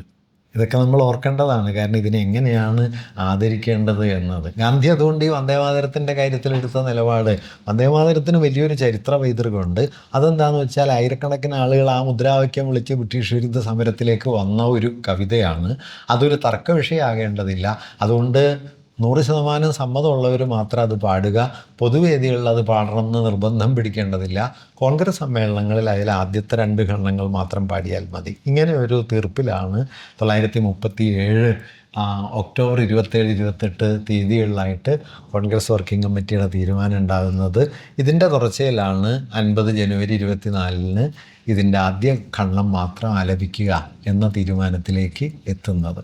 അതുകൊണ്ട് വന്ദേമാതരം എന്ന് പറയുന്നത് ഒരു കവിതയല്ല. നമ്മൾ സൂക്ഷിച്ചു നോക്കിയാൽ ചരിത്രത്തിൻ്റെ ഓരോ പടവിലും ഓരോ നിലയിൽ ജീവിക്കുകയും ഓരോ പടവിലും ഓരോ തരം അർത്ഥങ്ങളോടെ നിലനിൽക്കുകയും ചെയ്തിട്ടാണ് അത് ഇപ്പോൾ 150 കൊല്ലത്തിനിപ്പുറം നമ്മുടെ ജീവിതത്തിലേക്ക് വേറൊരു നിലയിൽ തിരിച്ചു വരുന്നത്. അതിനെക്കുറിച്ച് ഞാൻ ഏറ്റവും അവസാനം പറയാം. ഇതിന് സമാന്തരമായിട്ട് 1911 ടാഗോർ ജനഗണമന എഴുതുന്നത്. ജനഗണമന എഴുതുന്ന സമയമാകുമ്പോൾ ടാഗോർ, ഞാൻ പറഞ്ഞല്ലോ, അദ്ദേഹം സ്വദേശി പ്രസ്ഥാനത്തിൽ നിന്ന് പിൻവാങ്ങിക്കഴിഞ്ഞിരുന്നു. ദേശീയത എന്ന ആശയത്തെക്കുറിച്ചുള്ള സംശയങ്ങൾ ടാഗോറിന് തോന്നിത്തുടങ്ങുകയും ചെയ്തിരുന്നു.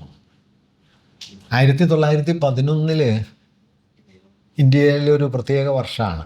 1905 ബ്രിട്ടീഷ് ഗവൺമെൻറ് പ്രഖ്യാപിച്ച ബംഗാൾ വിഭജനം ബ്രിട്ടീഷ് ഗവൺമെൻറ് തന്നെ പിൻവലിച്ചത് 1911 വലിയ സമരങ്ങൾക്ക് ശേഷമാണ് അത് നടക്കുന്നത്. അന്ന് കോൺഗ്രസ്സിൽ 2 വിഭാഗമുണ്ട്. ഗോപാലകൃഷ്ണ ഗോഖലെയും സുരേന്ദ്രനാഥ ബാനർജിയും ഒക്കെ ഉൾപ്പെടുന്ന മോഡറേറ്റുകൾ, മിതവാദികളുണ്ട്.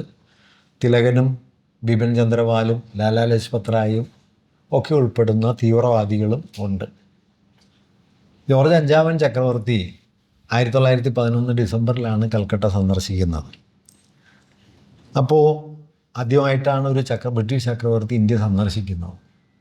അതുകൊണ്ട് ബംഗാൾ വിഭജനം പിൻവലിച്ചതിൻ്റെ കൃതജ്ഞത രേഖപ്പെടുത്തിക്കൊണ്ട് ചക്രവർത്തിയെ സ്തുതിക്കുന്ന ഒരു ഗാനം 1911 ഡിസംബറിലെ കോൺഗ്രസ് സമ്മേളനത്തിൽ ആലപിക്കണം എന്ന് മിതവാദികൾ, പ്രത്യേകിച്ചും സുരേന്ദ്രനാഥ ബാനർജി ആഗ്രഹിക്കുകയും അങ്ങനെ ഒരു ഗാനം എഴുതാനായിട്ട് ടാഗോറിനെ അവർ സമീപിക്കുകയും ചെയ്യുന്നുണ്ട്. ടാഗോറിൻ്റെ സുഹൃത്തുക്കളിൽ ഒരാൾ വഴി, പ്രബോധചന്ദ്ര സെൻ എന്നു പേരായ കൽക്കട്ടയിലെ ഹൈക്കോടതി ജഡ്ജിയൊക്കെ ആയിരുന്ന ഒരാൾ വഴിയാണ് ഇദ്ദേഹത്തെ സമീപിക്കുന്നത്. ആ പേരിലൊക്കെ സംശയമുണ്ട് കേട്ടോ. പല ടെക്സ്റ്റുകളിലും പല പേരാണ് കാണുന്നത്. അതത്ര പ്രധാനമല്ല. എന്തായാലും ടാഗോറിനെ സമീപിക്കുന്നുണ്ട്. ടാഗോറിനെ അത് വളരെ ക്ഷുബ്ധനാക്കിയ, ദേഷ്യം പിടിപ്പിച്ച ഒരു സംഗതിയായിരുന്നു. ജോർജ് 5-ാമനോ 6-ാമനോ വേണ്ടിയിട്ടൊന്നും കവിത എഴുതാൻ തനിക്ക് കഴിയില്ല എന്ന് പറയുകയും ആ പ്രകോപനത്തിൻ്റെ പശ്ചാത്തലത്തിൽ അദ്ദേഹം മറ്റൊരു കവിത എഴുതുകയും ചെയ്തു. അതാണ് ജനഗണമന ആയിത്തീർന്നത്. ഈ ജനഗണമന എന്ന ഗാനം 1911 ഡിസംബർ 26, 27, 28 തീയതികളിലായിട്ട് കൽക്കട്ടയിൽ ചേർന്ന കോൺഗ്രസ് സമ്മേളനത്തിൽ 28-ാം തീയതി ടാഗോർ തന്നെയാണ് ആലപിക്കുന്നത്.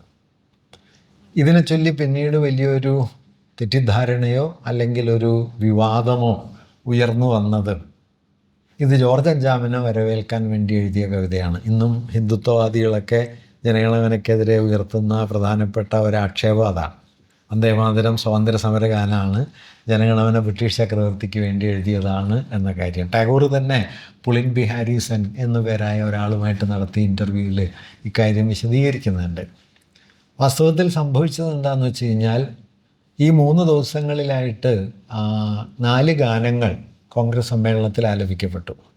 ഒന്നാം ദിവസം 26-ന് സമ്മേളനം തുടങ്ങുന്നത് പതിവ് പോലെ വന്ദേമാതരം ആലപിച്ചിട്ടാണ്. രണ്ടാം ദിവസം 2 ഗാനങ്ങൾ ആലപിക്കപ്പെട്ടു. ഒന്ന് ടാഗോറിൻ്റെ ജനഗണമനയും മറ്റൊന്ന് ജോർജ് അഞ്ചാമൻ ചക്രവർത്തിയെ സ്തുതിച്ചുകൊണ്ടുള്ള കൃതജ്ഞത രേഖപ്പെടുത്തുന്ന ഒരു ഹിന്ദി ഗാനവും. അത് ഞാൻ നേരത്തെ പറഞ്ഞതുപോലെ കോൺഗ്രസിലെ മിതവാദികളുടെ ആവശ്യപ്രകാരം എഴുതി തയ്യാറാക്കിയ ഒരു കവിത ആ വേദിയിൽ ആലപിക്കുകയാണ് ചെയ്തത് 27-ന്. 28-ന് സരളാദേവി ചൗധരാണി എന്നറിയുന്ന അന്നത്തെ ദേശീയ പ്രസ്ഥാനത്തിൻ്റെ നേതാവാണ്, ടാഗോറിൻ്റെ മരുമകളാണ്. അവർ നമോ ഹിന്ദുസ്ഥാൻ എന്നൊരു കവിത 3-ാമത്തെ ദിവസം ആലപിക്കുന്നുണ്ട്.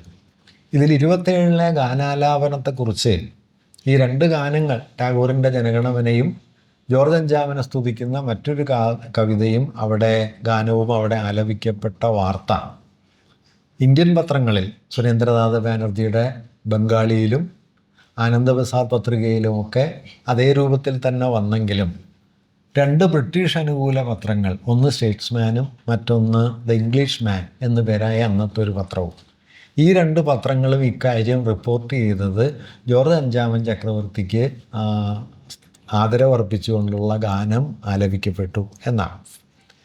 ഈ വാർത്തയുടെ അടിസ്ഥാനത്തിലാണ് വാസ്തവത്തിൽ പിന്നീട് ഉടനീളം ഇത് ജനഗണമനയാണ് ജോർജ് അഞ്ചാമനെ അഭിസംബോധന ചെയ്ത ഗാനം, ഭാരതഭാഗ്യവിധാതാവ് എന്നത് ജോർജ് അഞ്ചാമനെ സൂചിപ്പിക്കുന്ന പ്രയോഗമാണ് എന്നെല്ലാമുള്ള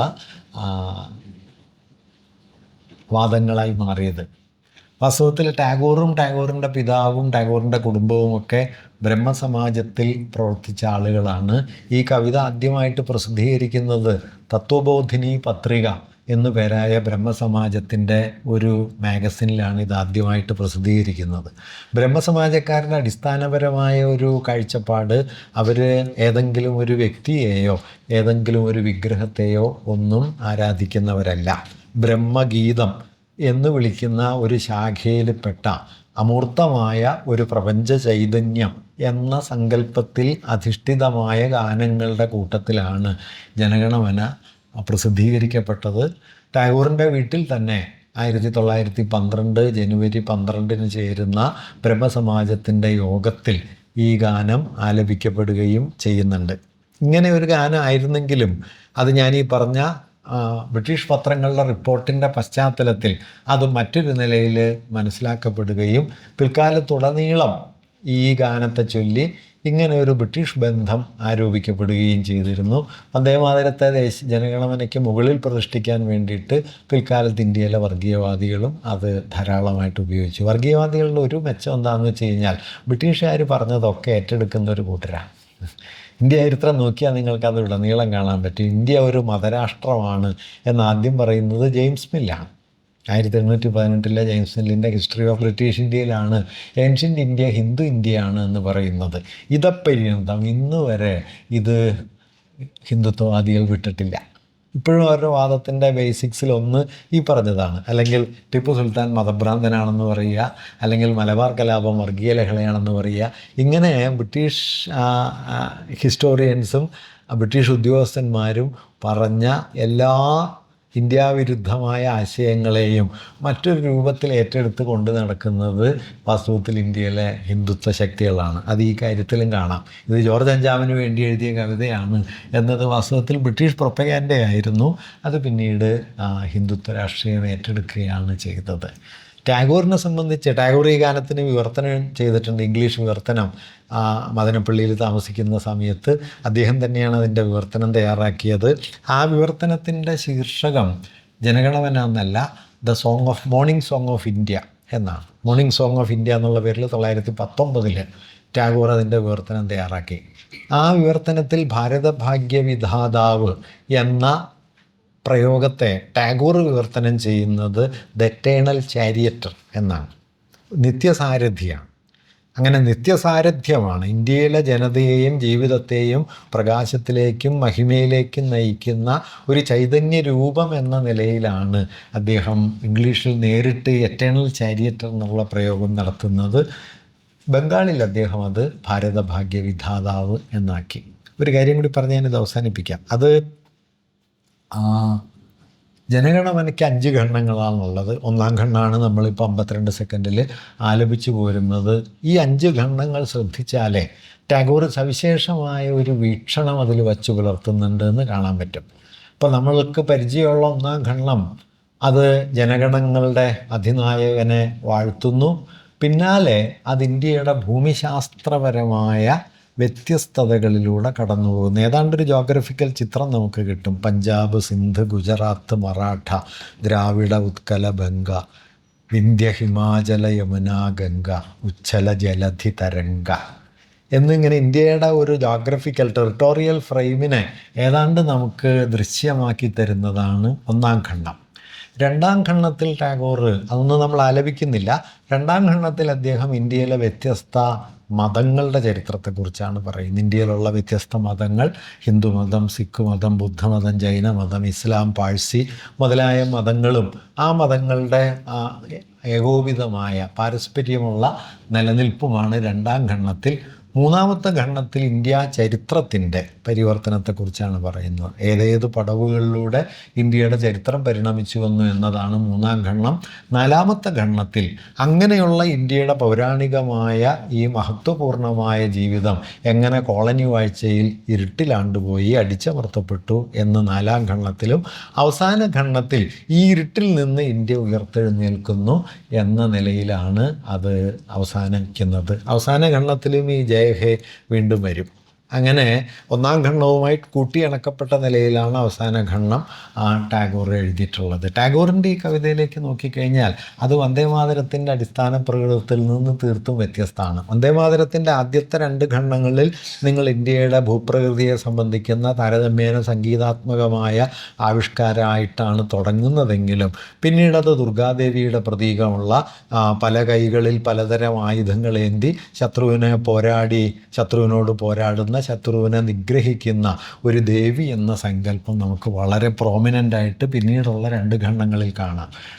ടാഗോർ ആകട്ടെ മതപരമായ എല്ലാ മുദ്രകളെയും മാറ്റിയിട്ട് 2 തരത്തിൽ ഇന്ത്യയുടെ വൈവിധ്യത്തെ അദ്ദേഹം എടുത്തു പറയുന്നുണ്ട്. ഒന്ന് ഭൂപ്രദേശപരമായ വൈവിധ്യം, മറ്റൊന്ന് മതാത്മകമായ വൈവിധ്യം. മൂന്നാമത്തെ ഖണ്ഡത്തിൽ ചരിത്രത്തിലും സംസ്കാരത്തിലുമുള്ള ഇന്ത്യയുടെ ബഹുവിധമായ ജീവിതം. അങ്ങനെ ഇന്ത്യയുടെ പ്ലൂരൽ ക്യാരക്ടറാണ് വാസ്തവത്തിൽ ജനഗണമനയുടെ കോർ എന്ന് വേണമെങ്കിൽ പറയാം.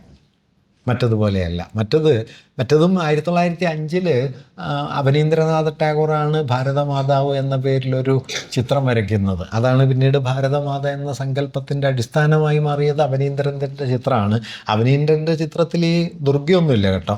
ഒരു കയ്യിൽ നെൽക്കതിരുകൾ, മറ്റൊരു കയ്യിൽ പുസ്തകം, ഒരു കയ്യിൽ വസ്ത്രം, ഒരു കയ്യിൽ ജപമാല, ഇങ്ങനെ 4 കയ്യിൽ 4 സംഗതികളുള്ള ഒരു കാർഷിക പ്രതീകമെന്നൊക്കെ വിളിക്കാവുന്ന മട്ടിലാണ് അവനീന്ദ്രനാഥ ടാഗോർ ആ ചിത്രം വരയ്ക്കുന്നത്. അന്ന് വളരെ പോപ്പുലറായിരുന്നു ആ ചിത്രം.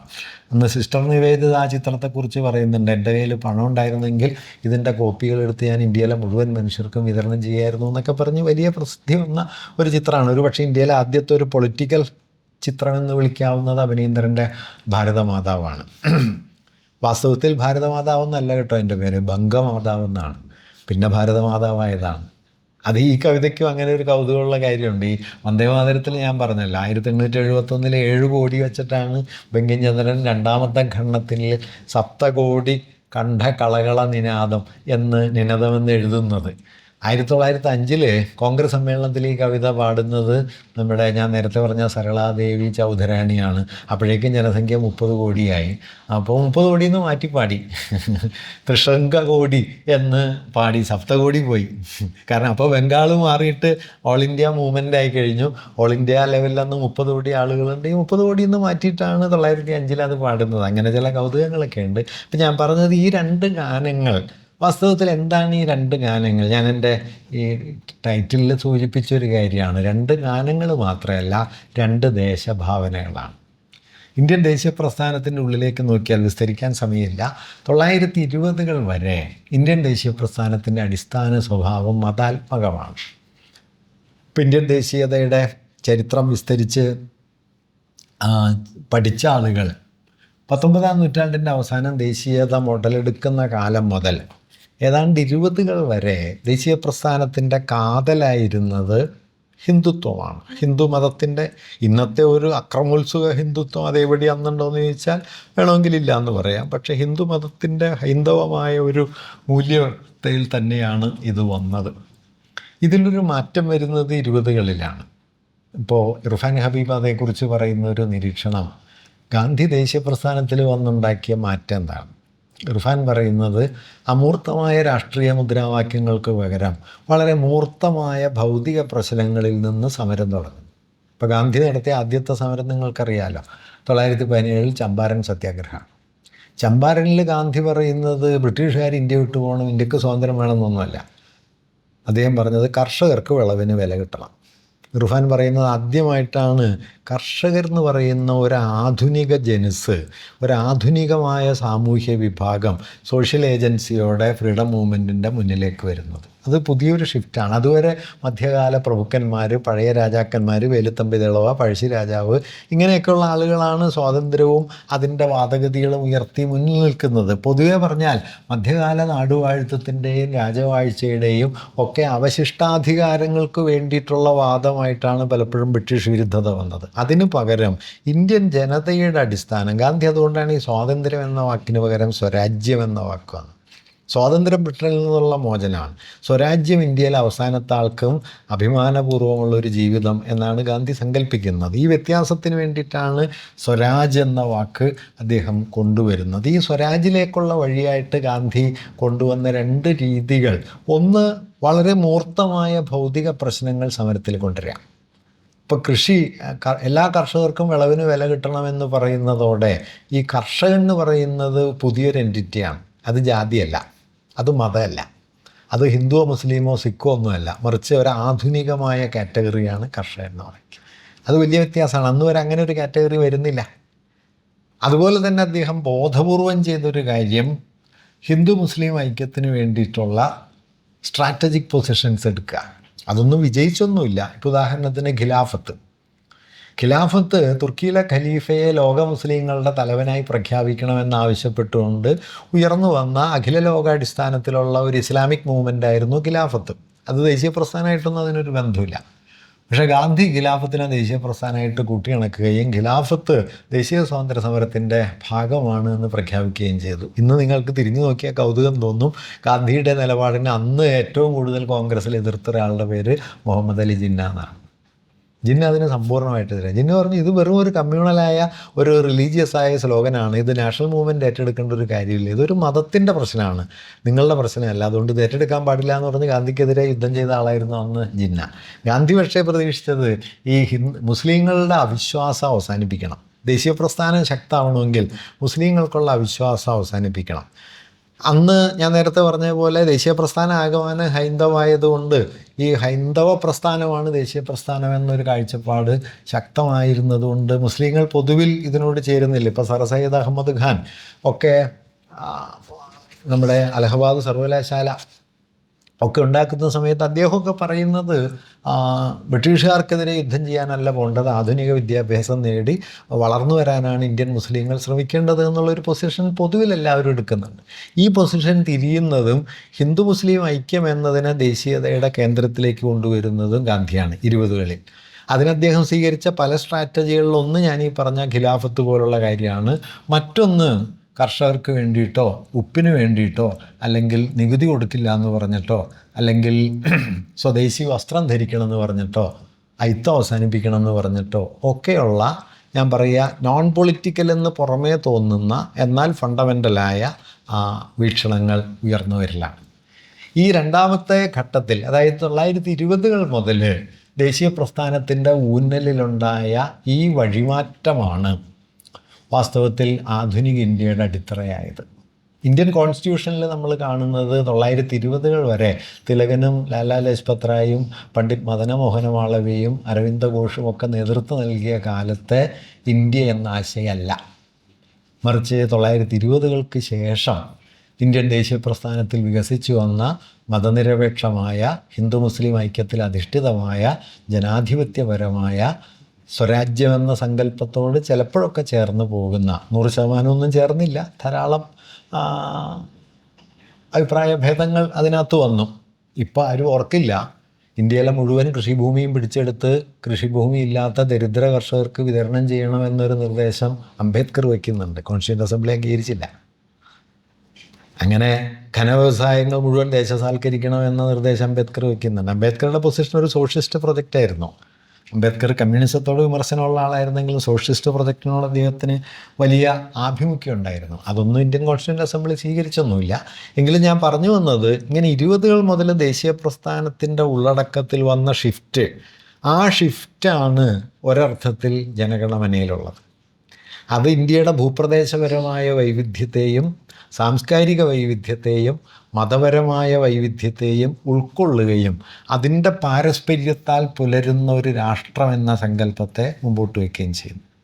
അതിനു പകരം ആദ്യഘട്ടത്തിൽ ഏതാണ്ട് 19ാം നൂറ്റാണ്ടിൻ്റെ അവസാനം മുതൽ 20കൾ വരെ ഇന്ത്യൻ ദേശീയ പ്രസ്ഥാനത്തിൽ അതിപ്രബലമായിരുന്ന ഹൈന്ദവമായൊരു മതാത്മക വീക്ഷണത്തിൻ്റെ പ്രാതിനിധ്യമാണ് വന്ദേമാതരത്തിനുള്ളത്. വന്ദേമാതരം ഉടനീളം അങ്ങനെയാണെന്ന് ഞാൻ പറയുകയല്ല, പക്ഷേ വന്ദേമാതരത്തിൽ ഒരു ഭാഗത്ത് അത് വളരെ ശക്തമാണ്. ദേശീയ പ്രസ്ഥാനത്തിലെ ഒരു കണ്ടസ്റ്റഡ് ഇഷ്യൂ ആയിട്ട് അത് മാറുകയും ചെയ്തു. അതുകൊണ്ട് 2 ഗാനങ്ങൾ എന്ന് പറയുന്നത് വെറുതെ 2 ഗാനങ്ങളല്ല, 2 ഗാനങ്ങൾ ഇന്ത്യയെക്കുറിച്ചുള്ള 2 ഭാവനകളാണ്. എന്താണ് ഈ രാഷ്ട്രം എന്നതിനെക്കുറിച്ച് ദേശീയ പ്രസ്ഥാനത്തിനുള്ളിൽ വികസിച്ചു വന്ന 2 വീക്ഷണങ്ങളാണ്. ഈ 2 വീക്ഷണങ്ങൾ തമ്മിൽ വലിയ വൈരുദ്ധ്യമുണ്ട്. ഗാന്ധി ഇപ്പോൾ പ്രത്യക്ഷത്തിൽ വലിയ ബഹുമാനവും ആരാധനയും ഒക്കെ കാണിച്ചിരുന്ന ഒരാളാണ് തിലകനെങ്കിലും വാസ്തവത്തിൽ തിലകൻ എന്ന് പറയുന്നത് എല്ലാ തരത്തിലുള്ള സാമൂഹ്യ നവീകരണത്തിനും എതിര് നിന്ന ഒരാളാണ്.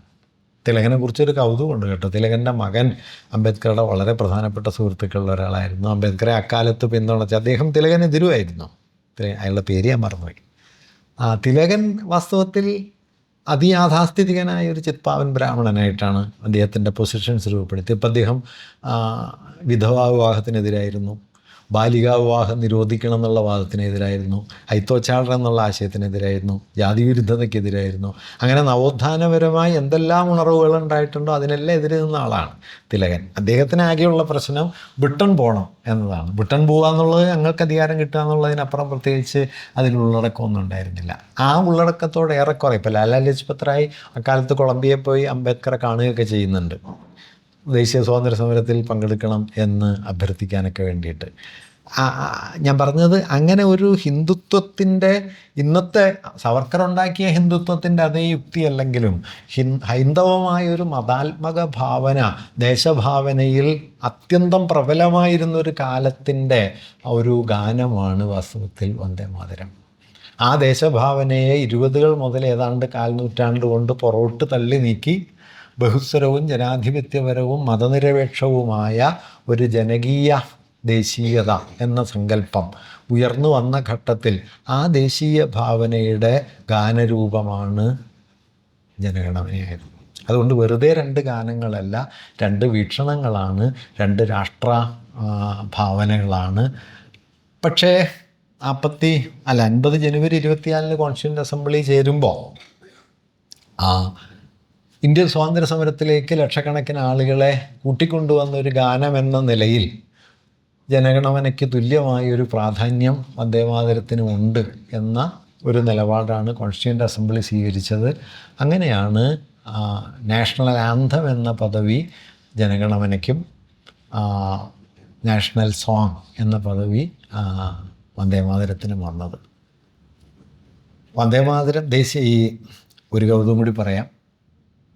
സ്വാതന്ത്ര്യം കിട്ടി 2.5 കൊല്ലം കഴിഞ്ഞിട്ടാണ് ദേശീയഗാനം ഉണ്ടായത്, 1950 ജനുവരി 24. അപ്പം നെഹ്റു ഒരു മീറ്റിങ്ങിൽ പറയുന്നുണ്ട്, ഈ വിദേശ എംബസികളിൽ ഐക്യരാഷ്ട്രസഭയിൽ ഒരു പാട്ട് വേണം, കാരണം ഇന്ത്യൻ ഡെലിഗേഷൻ ചെല്ലുമ്പോൾ ഒരു ഗാനം വേണം. അപ്പോൾ പഴയ ഗോഡ് സേവ് ദ കിങ്ങിനും പാടാൻ പറ്റില്ല, വേറെ പാട്ടൊന്നുമില്ല. അവസാനം ഒഫീഷ്യലായി ഇത് അംഗീകരിക്കുന്നതിന് മുമ്പ് 2 സന്ദർഭങ്ങളിൽ ഈ ഗാനം ആലപിക്കപ്പെട്ടു. ഒന്ന് ഞാൻ നേരത്തെ പറഞ്ഞ പോലെ INA ഓഫീസ് യൂറോപ്പിൽ ഉദ്ഘാടനം ചെയ്യുന്ന സമയത്ത് ഈ പറയുന്ന ആബിദ് ഹസൻ, ഞാൻ നേരത്തെ പറഞ്ഞ ജയ് ഹിന്ദ് എന്ന മുദ്രാവാക്യം ഉണ്ടാക്കിയ ആബിദ് ഹസനും മുംതാസ് ഹുസൈനും ചേർന്ന് ജനഗണമന പുറത്താലപിച്ചു. രണ്ടാമത് 47 അവസാനം ഡിസംബറിലോ നവംബറിലോ ആണ് ഐക്യരാഷ്ട്രസഭയിൽ ഇന്ത്യൻ ഡെലിഗേഷൻ ചെന്നു. ആദ്യമായിട്ട് സ്വാതന്ത്ര്യം കിട്ടിയതിന് തൊട്ട് പിന്നാലെ ഇന്ത്യ പങ്കെടുക്കുകയാണ്. അപ്പോൾ ഇന്ത്യ പങ്കെടുക്കുമ്പോൾ പുതിയ രാജ്യമായതുകൊണ്ട് ദേശീയഗാനം ആലപിക്കണം. ദേശീയഗാനം ഇല്ല. അവസാനം ഇന്ത്യൻ ഡെലിഗേഷൻ എന്ത് ചെയ്തു എന്ന് വെച്ചാൽ ഈ ജനഗണമനയുടെ ഒരു ഡിസ്ക് ഉണ്ടായിരുന്നത് അവിടെ കൊടുക്കുകയും ആ ഡിസ്ക് വെച്ച് അവിടുത്തെ കോറസ് അത് ആലപിക്കുകയാണ് ചെയ്തത്. അത് വളരെ മനോഹരമായിരുന്നു എന്നാണ് നെഹ്റു അതിനെക്കുറിച്ച് പറയുന്നത്. ഏതായാലും ദേശീയ ഗാനം എന്ന ഔദ്യോഗിക പദവി വരുന്നതിന് മുമ്പ് ഇങ്ങനെ 2 തവണ ഇന്ത്യക്ക് പുറത്ത് ജനഗണമന ആലപിക്കപ്പെട്ടിട്ടുണ്ട്. ദേശീയഗാനം എന്ന ഔദ്യോഗിക പദവിയിൽ അത് ഇന്ത്യയിൽ ആദ്യമായിട്ട് ആലപിക്കപ്പെടുന്നത് 1950 ജനുവരി 24-ന് ഇന്ത്യൻ കോൺസ്റ്റിറ്റ്യൂവൻ്റ് അസംബ്ലിയിലാണ് അത് അംഗീകരിക്കപ്പെടുന്നത്. അതുകൊണ്ട് ഇന്നിപ്പോൾ ജനഗണമനയ്ക്ക് തുല്യമായ പ്രാധാന്യമോ അതിനേക്കാൾ കവിഞ്ഞ പ്രാധാന്യമോ വന്ദേമാതരത്തിന് വേണമെന്ന കഴിഞ്ഞ മാസത്തെ ഉത്തരവ് ഒട്ടും നിഷ്കളങ്കായ ഉത്തരവല്ല. അത് ഇന്ത്യയുടെ മതനിരപേക്ഷമായ ഒരു ചരിത്രത്തിൻ്റെ മുകളിലേക്ക് മതരാഷ്ട്രമെന്ന യുക്തിയെ സ്ഥാപിക്കുന്ന ഒരു ആസൂത്രിതമായ പദ്ധതിയിലെ ഒരു ചുവടാണ് ഈ വന്ദേമാതരം. ആദ്യം ആലപിക്കണം, മുഴുവനും ആലപിക്കണം. അതിനിടയിൽ ബംഗാളി വാക്യമൊക്കെ ഉണ്ട് കേട്ടോ, അതൊട്ടും മ്യൂസിക്കലും അല്ല. അതിൻ്റെ 3-4 ഖണ്ഡങ്ങളൊന്നും ഒട്ടും മ്യൂസിക്കലല്ല. നെഹ്റു പറയുന്നുണ്ട് അത് ആർക്കും പാടാനൊന്നും പറ്റില്ല, സങ്കീർണമായ വാക്കുകളുമാണ്, ഒട്ടും മ്യൂസിക്കലല്ല അതിൻ്റെ അവസാന ഭാഗങ്ങൾ എന്ന കാര്യമൊക്കെ പറയുന്നുണ്ട്. അങ്ങനെ മുഴുവൻ ആലപിക്കണം എന്ന് പറഞ്ഞാൽ അതിൻ്റെ മുഴുവൻ ആലപിക്കുമ്പോഴുള്ള പ്രത്യേകത, ഇന്ത്യ എന്ന് പറയുന്നത് ദുർഗയായിത്തീരും, ദുർഗയുടെ കയ്യിലെ ആയുധങ്ങളായിത്തീരും, ശത്രുനിഗ്രഹമായിത്തീരും. അങ്ങനെ മതാത്മകമായ ഒരു ധ്വനി ഇന്ത്യയെക്കുറിച്ച് ദേശീയ ഗാനത്തിൽ കൂട്ടിവിളക്കുന്നതായി അതിനെ മാറ്റുക എന്നുള്ളതാണ് വന്ദേമാതരത്തെ ഒന്നാമത് പ്രതിഷ്ഠിക്കുമ്പോൾ സംഭവിക്കുന്നത്. ഒരു കാര്യം കൂടി ഉള്ളത്, ഭരണഘടനയിൽ ദേശീയ ഗാനം ജനഗണമനയാണ് എന്ന് ഖണ്ഡിതമായിട്ടൊന്നും പറഞ്ഞിട്ടില്ല. പക്ഷേ ഭരണഘടന നിലവിൽ വന്നതിന് ശേഷം ഭരണഘടന രാഷ്ട്രമൂല്യങ്ങളെ അല്ലെങ്കിൽ രാഷ്ട്രബിംബങ്ങളെ ബഹുമാനപൂർവ്വം പരിഗണിക്കണം. അതിലൊന്ന് സത്യമേവ ജയതേ എന്ന് പറയുന്ന സ്ലോഗനാണ്, 2 അശോകസ്തംഭത്തിലെ ധർമ്മസിംഹങ്ങളാണ്, 3 നമ്മുടെ ദേശീയ ഗാനമാണ്, പിന്നെ ദേശീയ പതാകയാണ്. ഇതിനെക്കുറിച്ച് മനോഹരമായൊരു പുസ്തകം എടുത്തു വന്നിട്ടുണ്ട് കേട്ടോ. നമ്മളാരും പ്രതീക്ഷിക്കാത്ത ഒരാളിൽ നിന്നാണ്. TM കൃഷ്ണയുടെ പുസ്തകമാണ് we the people of India എന്ന് പറഞ്ഞ് 5 ഐക്കണുകളെ കുറിച്ചാണ്. 5 ഐക്കണുകളിലൂടെ ഇന്ത്യയുടെ ചരിത്രത്തെ, ആധുനിക ഇന്ത്യയുടെ ചരിത്രത്തെ, ഒന്ന് ജനഗണമന, പിന്നെ സത്യമേവ ജയതേ, അശോകസ്തംഭം, നമ്മുടെ ഇതിൻ്റെ ഭരണഘടനയുടെ പ്രിയാമ്പിള്, പിന്നെ ഒന്നുകൂടി അദ്ദേഹം എടുക്കുന്നുണ്ട് നാഷണൽ ഫ്ലാഗ്, ദേശീയ പതാക. ഇങ്ങനെ 5 ചിഹ്നങ്ങൾ എടുത്തിട്ട് ഈ 5 ചിഹ്നങ്ങളുടെ ചരിത്രം ചർച്ച ചെയ്ത് എങ്ങനെയാണ് ഇന്ത്യ ഒരു സെക്കുലർ കൾച്ചറായിട്ട് മാറിയത് എന്നതിനെ വളരെ മനോഹരമായിട്ട്, ഒരുപക്ഷെ ഈ സബിതാജി ഭട്ടാചാര്യയുടെ പുസ്തകത്തിലുള്ളതിനേക്കാൾ വളരെ കൂടുതൽ വിശദാംശങ്ങൾ വന്ദേമാതരത്തെക്കുറിച്ച് കൃഷ്ണയുടെ പുസ്തകത്തിലുണ്ട്. കൃഷ്ണ അതിൻ്റെ മ്യൂസിക്കാലിറ്റിയെക്കുറിച്ചൊക്കെ ചർച്ച ചെയ്യുന്നുണ്ട്. ഇത് പാടുമ്പോഴുള്ള സവിശേഷ കാര്യങ്ങളൊക്കെ അദ്ദേഹം പറയുന്നുണ്ട്. ഞാൻ പറഞ്ഞു വന്നത്, അവിടെ ഒരു കാര്യം കൂടി നമ്മൾ ശ്രദ്ധിക്കണം. വാസ്തവത്തിൽ ഇന്ത്യയുടെ ഈ ദേശീയ മുദ്രകൾ കണ്ടെത്തിയ സമയത്ത് ബോധപൂർവമായ ഒരു രാഷ്ട്രീയ നിലപാട് ഇന്ത്യയിലുണ്ട്. അതെന്താണെന്ന് വെച്ച് കഴിഞ്ഞാൽ, ഇന്ത്യൻ ഭൂതകാലത്തിൽ നിങ്ങൾക്കറിയാലോ, ഇന്ത്യയുടെ ചരിത്രത്തിൽ വളരെ പേരുള്ളതാണ് ബുദ്ധമതമെങ്കിലും 19-ാം നൂറ്റാണ്ടാകുമ്പോഴേക്കും ബുദ്ധമതം ഏതാണ്ട് പൂർണ്ണമായി വിസ്മൃതിയിലായിപ്പോയിട്ടുണ്ട്. ബുദ്ധമതത്തിൻ്റെ റീജനറേഷനിൽ ഏറ്റവും വലിയ പങ്ക് വഹിച്ചത്, യൂറോപ്പിന് ബുദ്ധമതത്തിലേക്ക് വലിയ ഒരു ആകർഷണം ഉണ്ടാക്കി കൊടുത്തത് ഒരു വലിയ കാവ്യമാണ് എഡ്വിൻ ആർണോൾഡിൻ്റെ ലൈറ്റ് ഓഫ് ഏഷ്യ എന്നു പേരായ. മലയാളത്തിൽ തന്നെ 2 വിവർത്തനമുണ്ട്. നാലപ്പാടിൻ്റെ പൗരസ്ത്യ ദീപമുണ്ട്, നമ്മുടെ കുമാരനാശാൻ്റെ ബുദ്ധയരുതമുണ്ട്. ലോകം മുഴുവൻ വിവർത്തനം ചെയ്യപ്പെട്ടതാണ്. അതിനെക്കുറിച്ച് തന്നെ ഒരു പുസ്തകമുണ്ട് കേട്ടോ. നമ്മൾ പ്രതീക്ഷിക്കാത്ത ഒരാളാണ്, ജയറാം രമേഷിൻ്റെ ഒരു പുസ്തകമുണ്ട് ഈ ലൈറ്റ് ഓഫ് ഏഷ്യയുടെ ലോകസഞ്ചാരത്തെക്കുറിച്ച്. വളരെ മനോഹരമാണ്. ഏതെല്ലാം ഭാഷകളിൽ എങ്ങനെയൊക്കെ ഈ കൃതി വന്നു. വാസ്തവത്തിൽ ഈ ലൈറ്റ് ഓഫ് ഏഷ്യ എന്നുള്ള കൃതിയാണ് യൂറോപ്പിന് ബുദ്ധമതത്തിലേക്ക് വലിയൊരു തെളിച്ചമുണ്ടാക്കി കൊടുത്തത്. 19-ാം നൂറ്റാണ്ടിലും 20-ാം നൂറ്റാണ്ടിലും ബുദ്ധമതത്തിൻ്റെ ഉണർവിന് കാരണമായ ഒരു വലിയ സംഗതിയായിരുന്നു ആ കൃതിയുടെ പ്രസിദ്ധീകരണം. സ്വാതന്ത്ര്യം കിട്ടിക്കഴിഞ്ഞപ്പോൾ നെഹ്റു ബോധപൂർവം ചെയ്യുന്ന ഒരു കാര്യം, ഇന്ത്യയുടെ സെക്യുലറിസത്തിൻ്റെ വേര് അദ്ദേഹം യൂറോപ്യൻ സെക്യുലറിസത്തിൽ നിന്ന് പുറത്തു കൊണ്ടുവന്ന് ഇന്ത്യൻ സെക്യുലറിസത്തിൻ്റെ വേര് അശോകനിലാണ് എന്ന് സ്ഥാപിക്കാൻ ശ്രമിക്കുന്നുണ്ട്. അശോക ചക്രവർത്തിയുടെ ശിലാശാസനങ്ങളിൽ 7-ാം നമ്പർ ശാസനത്തിലും 12-ാം നമ്പർ ശാസനത്തിലും സർവധർമ്മ സമഭാവന എന്ന് പറയുന്ന ഒരാശയം വളരെ ശക്തമായിട്ടുണ്ട്. എല്ലാ മതങ്ങളുടെ മൂല്യവും പരിപോഷിപ്പിക്കപ്പെടണം, മതങ്ങളുടെ മൂല്യങ്ങൾ പരിപോഷിക്കപ്പെട്ടാലേ മതവിദ്വേഷം ഉണ്ടാവില്ല എന്ന് അശോകൻ ഈ ശാസനങ്ങളിൽ പറയുന്നുണ്ട്. ഈ 2 ശാസനങ്ങളെ സവിശേഷമായിട്ടെടുത്ത് അശോകൻ്റെ പിന്നെ ധർമ്മ സങ്കല്പത്തെ പ്രധാനമായിട്ടെടുത്ത് ഈ ബൗദ്ധമായ ഒരു പാരമ്പര്യത്തിൽ നിന്ന് നാഷണൽ ട്രഡീഷനെ കണ്ടുപിടിക്കാനോ സ്ഥാപിച്ചെടുക്കാനോ ഉള്ള ശ്രമം നെഹ്റു നടത്തുന്നുണ്ട്. ഇപ്പോൾ ഗാന്ധിയെ ഒരു നിലയ്ക്ക് പറഞ്ഞ് കബളിപ്പിച്ചിട്ടെന്ന് കൂടി വേണമെങ്കിൽ പറയാം ആണ് ഈ ധർമ്മചക്രം നമ്മുടെ പതാകയിൽ കൊണ്ടുവന്നത്. ഗാന്ധിയുടെ ആവശ്യം ചർക്ക വേണമെന്നായിരുന്നു. അപ്പോൾ നെഹ്റു പറഞ്ഞു ചർക്ക വെച്ചാൽ ഒരു കുഴപ്പമുണ്ട്, ഒരു സൈഡിൽ നിന്ന് നോക്കുമ്പോൾ ശരിയായിരിക്കുമെങ്കിലും മറ്റേ സൈഡിൽ തെറ്റിപ്പോവുമല്ലോ, അതുകൊണ്ട് ചർക്ക വേണ്ട, ചർക്കയുടെ നടുക്കുള്ള ചക്രം മാത്രം മതി എന്ന് പറഞ്ഞിട്ടാണ് ഈ ചക്രത്തെ പ്രതിഷ്ഠിക്കുന്നതും ബുദ്ധ പാരമ്പര്യത്തിലെ ധർമ്മചക്രം ഇന്ത്യയുടെ ദേശീയ പതാകയുടെ നടുവിൽ പ്രതിഷ്ഠിക്കുന്നത്. അതുപോലെ നെഹ്റു തന്നെയാണ് ഈ സാരനാഥിലെ അശോകസ്തംഭത്തിൽ നിന്നുള്ള സിംഹങ്ങളെ ധർമ്മസിംഹങ്ങളാണ്. ഇപ്പോൾ ആ ധർമ്മസിംഹങ്ങളെ മാറ്റിയിട്ട് രൗദ്രസിംഹങ്ങളായി. ആ ധർമ്മസിംഹത്തെക്കുറിച്ച് വള്ളത്തോളിൻ്റെ ഒരു 2 വരിയുണ്ട് കേട്ടോ. ഹിമവൽ വിന്ധ്യാചല മധ്യദേശത്തെ കാണൂ, ശമമേ ശീലിച്ചിടും ഇത്തരം സിംഹത്തിനെ. ഗംഭീര വരി അത്. ശമം ശീലിച്ച, അഹിംസ, കരുണ, അസ്തേയം, അല്ലെങ്കിൽ മൈത്രി എന്നെല്ലാമുള്ള മൂല്യങ്ങൾ ലോകത്തോടിങ്ങനെ ഉച്ചത്തിൽ പ്രഘോഷിക്കുകയാണ്. ധർമ്മോദ്ഘോഷനാണ്, അല്ലാതെ വിജയാഘോഷമല്ല. അങ്ങനെയുള്ള പാരമ്പര്യം ഞാൻ പറഞ്ഞു വന്നത് എന്താണെന്ന് വെച്ചാൽ, യഥാർത്ഥത്തിൽ നിലനിന്നിരുന്ന ഇന്ത്യയുടെ ഭൂതകാല ചരിത്രത്തിൽ നിന്ന് ഒരുപക്ഷെ അഹിംസാത്മകമായ ഒരു ഇല്ലാത്ത ഭൂതകാലത്തെ കണ്ടുപിടിച്ച് ആ ഭൂതകാലത്തെ ആധുനിക രാഷ്ട്രത്തിൻ്റെ ചരിത്രമായിട്ട് വിളക്കി ചേർക്കാനുള്ളൊരു ശ്രമം നെഹ്റു നടത്തുന്നുണ്ട്. അതാണ് ഈ ബൗദ്ധമായ ഘടകങ്ങളെ ദേശീയ മുദ്രകളാക്കുന്നതിൽ സംഭവിച്ചത്. അതൊന്നും ഫലിച്ചൊന്നുമില്ല, മുദ്ര അവിടെ ഉണ്ടെന്ന് മാത്രമേ ഉള്ളൂ, സ്വഭാവമൊന്നും മാറിയില്ല. സ്വഭാവമൊക്കെ പഴയത് തന്നെയാണ്, മുദ്ര മാത്രം ഉണ്ട്. ഇനിയിപ്പോൾ മുദ്ര എത്ര കാലം ഉണ്ടാവുമെന്ന് അറിഞ്ഞുകൂടെ. ഇപ്പോൾ പാർലമെൻറ്റിൻ്റെ ഉദ്ഘാടനത്തിൽ സന്യാസി വരികയും അമ്പലം തുറക്കാനായിട്ട് പ്രധാനമന്ത്രി പോവുകയും ചെയ്യുന്ന ഒരു രാജ്യത്താണ് നമ്മൾ ജീവിക്കുന്നത്. സന്യാസി മാത്രമല്ല, എവിടെ നിന്ന് ഒരു വടി എടുത്തുകൊണ്ട് വന്ന് പാർലമെൻറ്റിൻ്റെ പുറയിൽ സ്ഥാപിക്കുകയാണ് ചെയ്യുന്നത്. എന്തൊരു ഹീനമായ, എന്തൊരു സാമൂഹ്യ വിരുദ്ധമെന്ന് വിളിക്കാവുന്ന, നമ്മളെന്നോ പുറന്തള്ളിയ മധ്യകാല മതാത്മകതയുടെ, ആചാരപരതയുടെ, ബ്രാഹ്മണ്യത്തിൻ്റെ ഒക്കെ മുദ്രകളെ ഇങ്ങനെ പാർലമെൻറ്റിൻ്റെ സെൻട്രൽ ഹാളിൽ സ്പീക്കർക്ക് പുറയിൽ പ്രതിഷ്ഠിക്കുകയാണ് പഴയ ചെങ്കോല്. ഒരു രാഷ്ട്രം എന്ന നിലയിൽ നമ്മൾ പരാജയപ്പെടുന്നതിൻ്റെ ഒന്നാമത്തെ അടയാളമാണ് ആ ചെങ്കോൽ എന്ന് പറയുന്നത്. മധ്യകാല മതാത്മകതയുടെ മാത്രം അടയാളമാണ്, അല്ലാതെ എന്ത് ചെങ്കോല്, എവിടെയോ കിടന്നൊരു വടി എടുത്തുകൊണ്ട് വരികയാണ്. ഞാൻ പറഞ്ഞത്, അപ്പോൾ ഈ ജനഗണമനയുടെ തെരഞ്ഞെടുപ്പ് എന്ന് പറയുന്നത് വാസ്തവത്തിൽ ഒരു ലഘുവായ 2 പാട്ടുകളിലൊരു പാട്ട് എന്നല്ല, മറിച്ച് അതൊരു പൊളിറ്റിക്കൽ പൊസിഷനാണ്.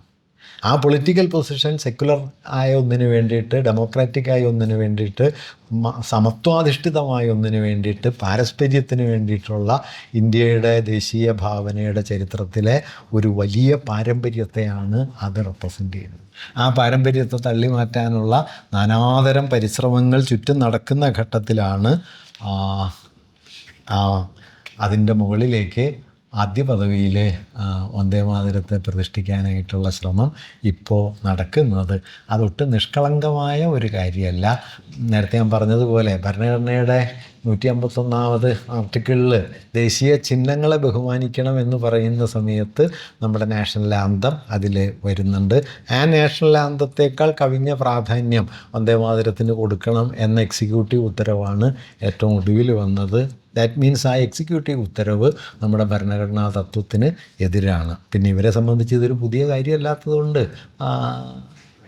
എന്ത് ചെയ്യാം എന്നതുകൊണ്ട് ഇതും അങ്ങനെ വന്നിരിക്കുന്നു എന്ന് മാത്രമേ ഉള്ളൂ. അതുകൊണ്ട് 2 ഗാനങ്ങളുടെ ചരിത്രം എന്ന് പറയുന്നത് വെറുതെ 2 ഗാനങ്ങളുടെ ചരിത്രമല്ല. ഒരു രാജ്യം അതിൻ്റെ ഭൂതകാലത്തിൽ നിന്ന് ഒന്നിനെ പിന്തള്ളിയതിനെയും മറ്റൊന്നിനെ വീണ്ടെടുത്തതിൻ്റെയും ചരിത്രമാണ്. ആ വീണ്ടെടുപ്പിൻ്റെ ചരിത്രത്തെ ഇല്ലാതാക്കുന്ന ഒരു ലോങ് ടൈം പ്രൊജക്റ്റിൻ്റെ, ഒരു വിപുല പദ്ധതിയുടെ ഒരധ്യായമാണ് വാസ്തവത്തിൽ ഇപ്പം നമ്മുടെ മുമ്പിൽ അനാവരണം ചെയ്യപ്പെടുന്നത്. അതുകൊണ്ട് ഒരു പാട്ടിനെക്കുറിച്ച് ഓർത്താൽ പാട്ടിനെക്കുറിച്ച് മാത്രമല്ല, പണ്ടൊരു കവി പറയുന്നുണ്ട്, the music we heard together was more than music എന്ന് പറയും. നമ്മൾ ഒരുമിച്ച് കേട്ട പാട്ടിലും വലുതായിരുന്നു. ഇതൊന്നും വെറും പാട്ടുകളല്ല, ഒരു കാലത്തിൻ്റെ ഒരർത്ഥത്തിൽ എന്താ പറയുക, ഒരു ഗാനം അല്ലെങ്കിൽ ഒരു കലാവസ്തു എങ്ങനെയാണ് എത്രയെങ്കിലും ബലങ്ങൾ കൂടി കലരുന്ന, എത്രയെങ്കിലും ചരിത്രബന്ധങ്ങൾ കൂടിക്കലർന്നു നിൽക്കുന്ന ഒരു കൺവർജൻസ് പോയിൻ്റായി തീരുന്നതെന്നും ചരിത്രം ഒരു കലാവസ്തുവിൽ ഇങ്ങനെ ഘനീഭൂതമായി തീരുന്നത് എന്നും ഒരുപക്ഷെ നമുക്ക് മനസ്സിലാക്കി തരുന്ന രണ്ട് സാമഗ്രികളാണ് ഈ രണ്ട് ഗാനങ്ങൾ. അങ്ങനെ കൂടി നമുക്കതിനെ കാണാം. നമസ്കാരം.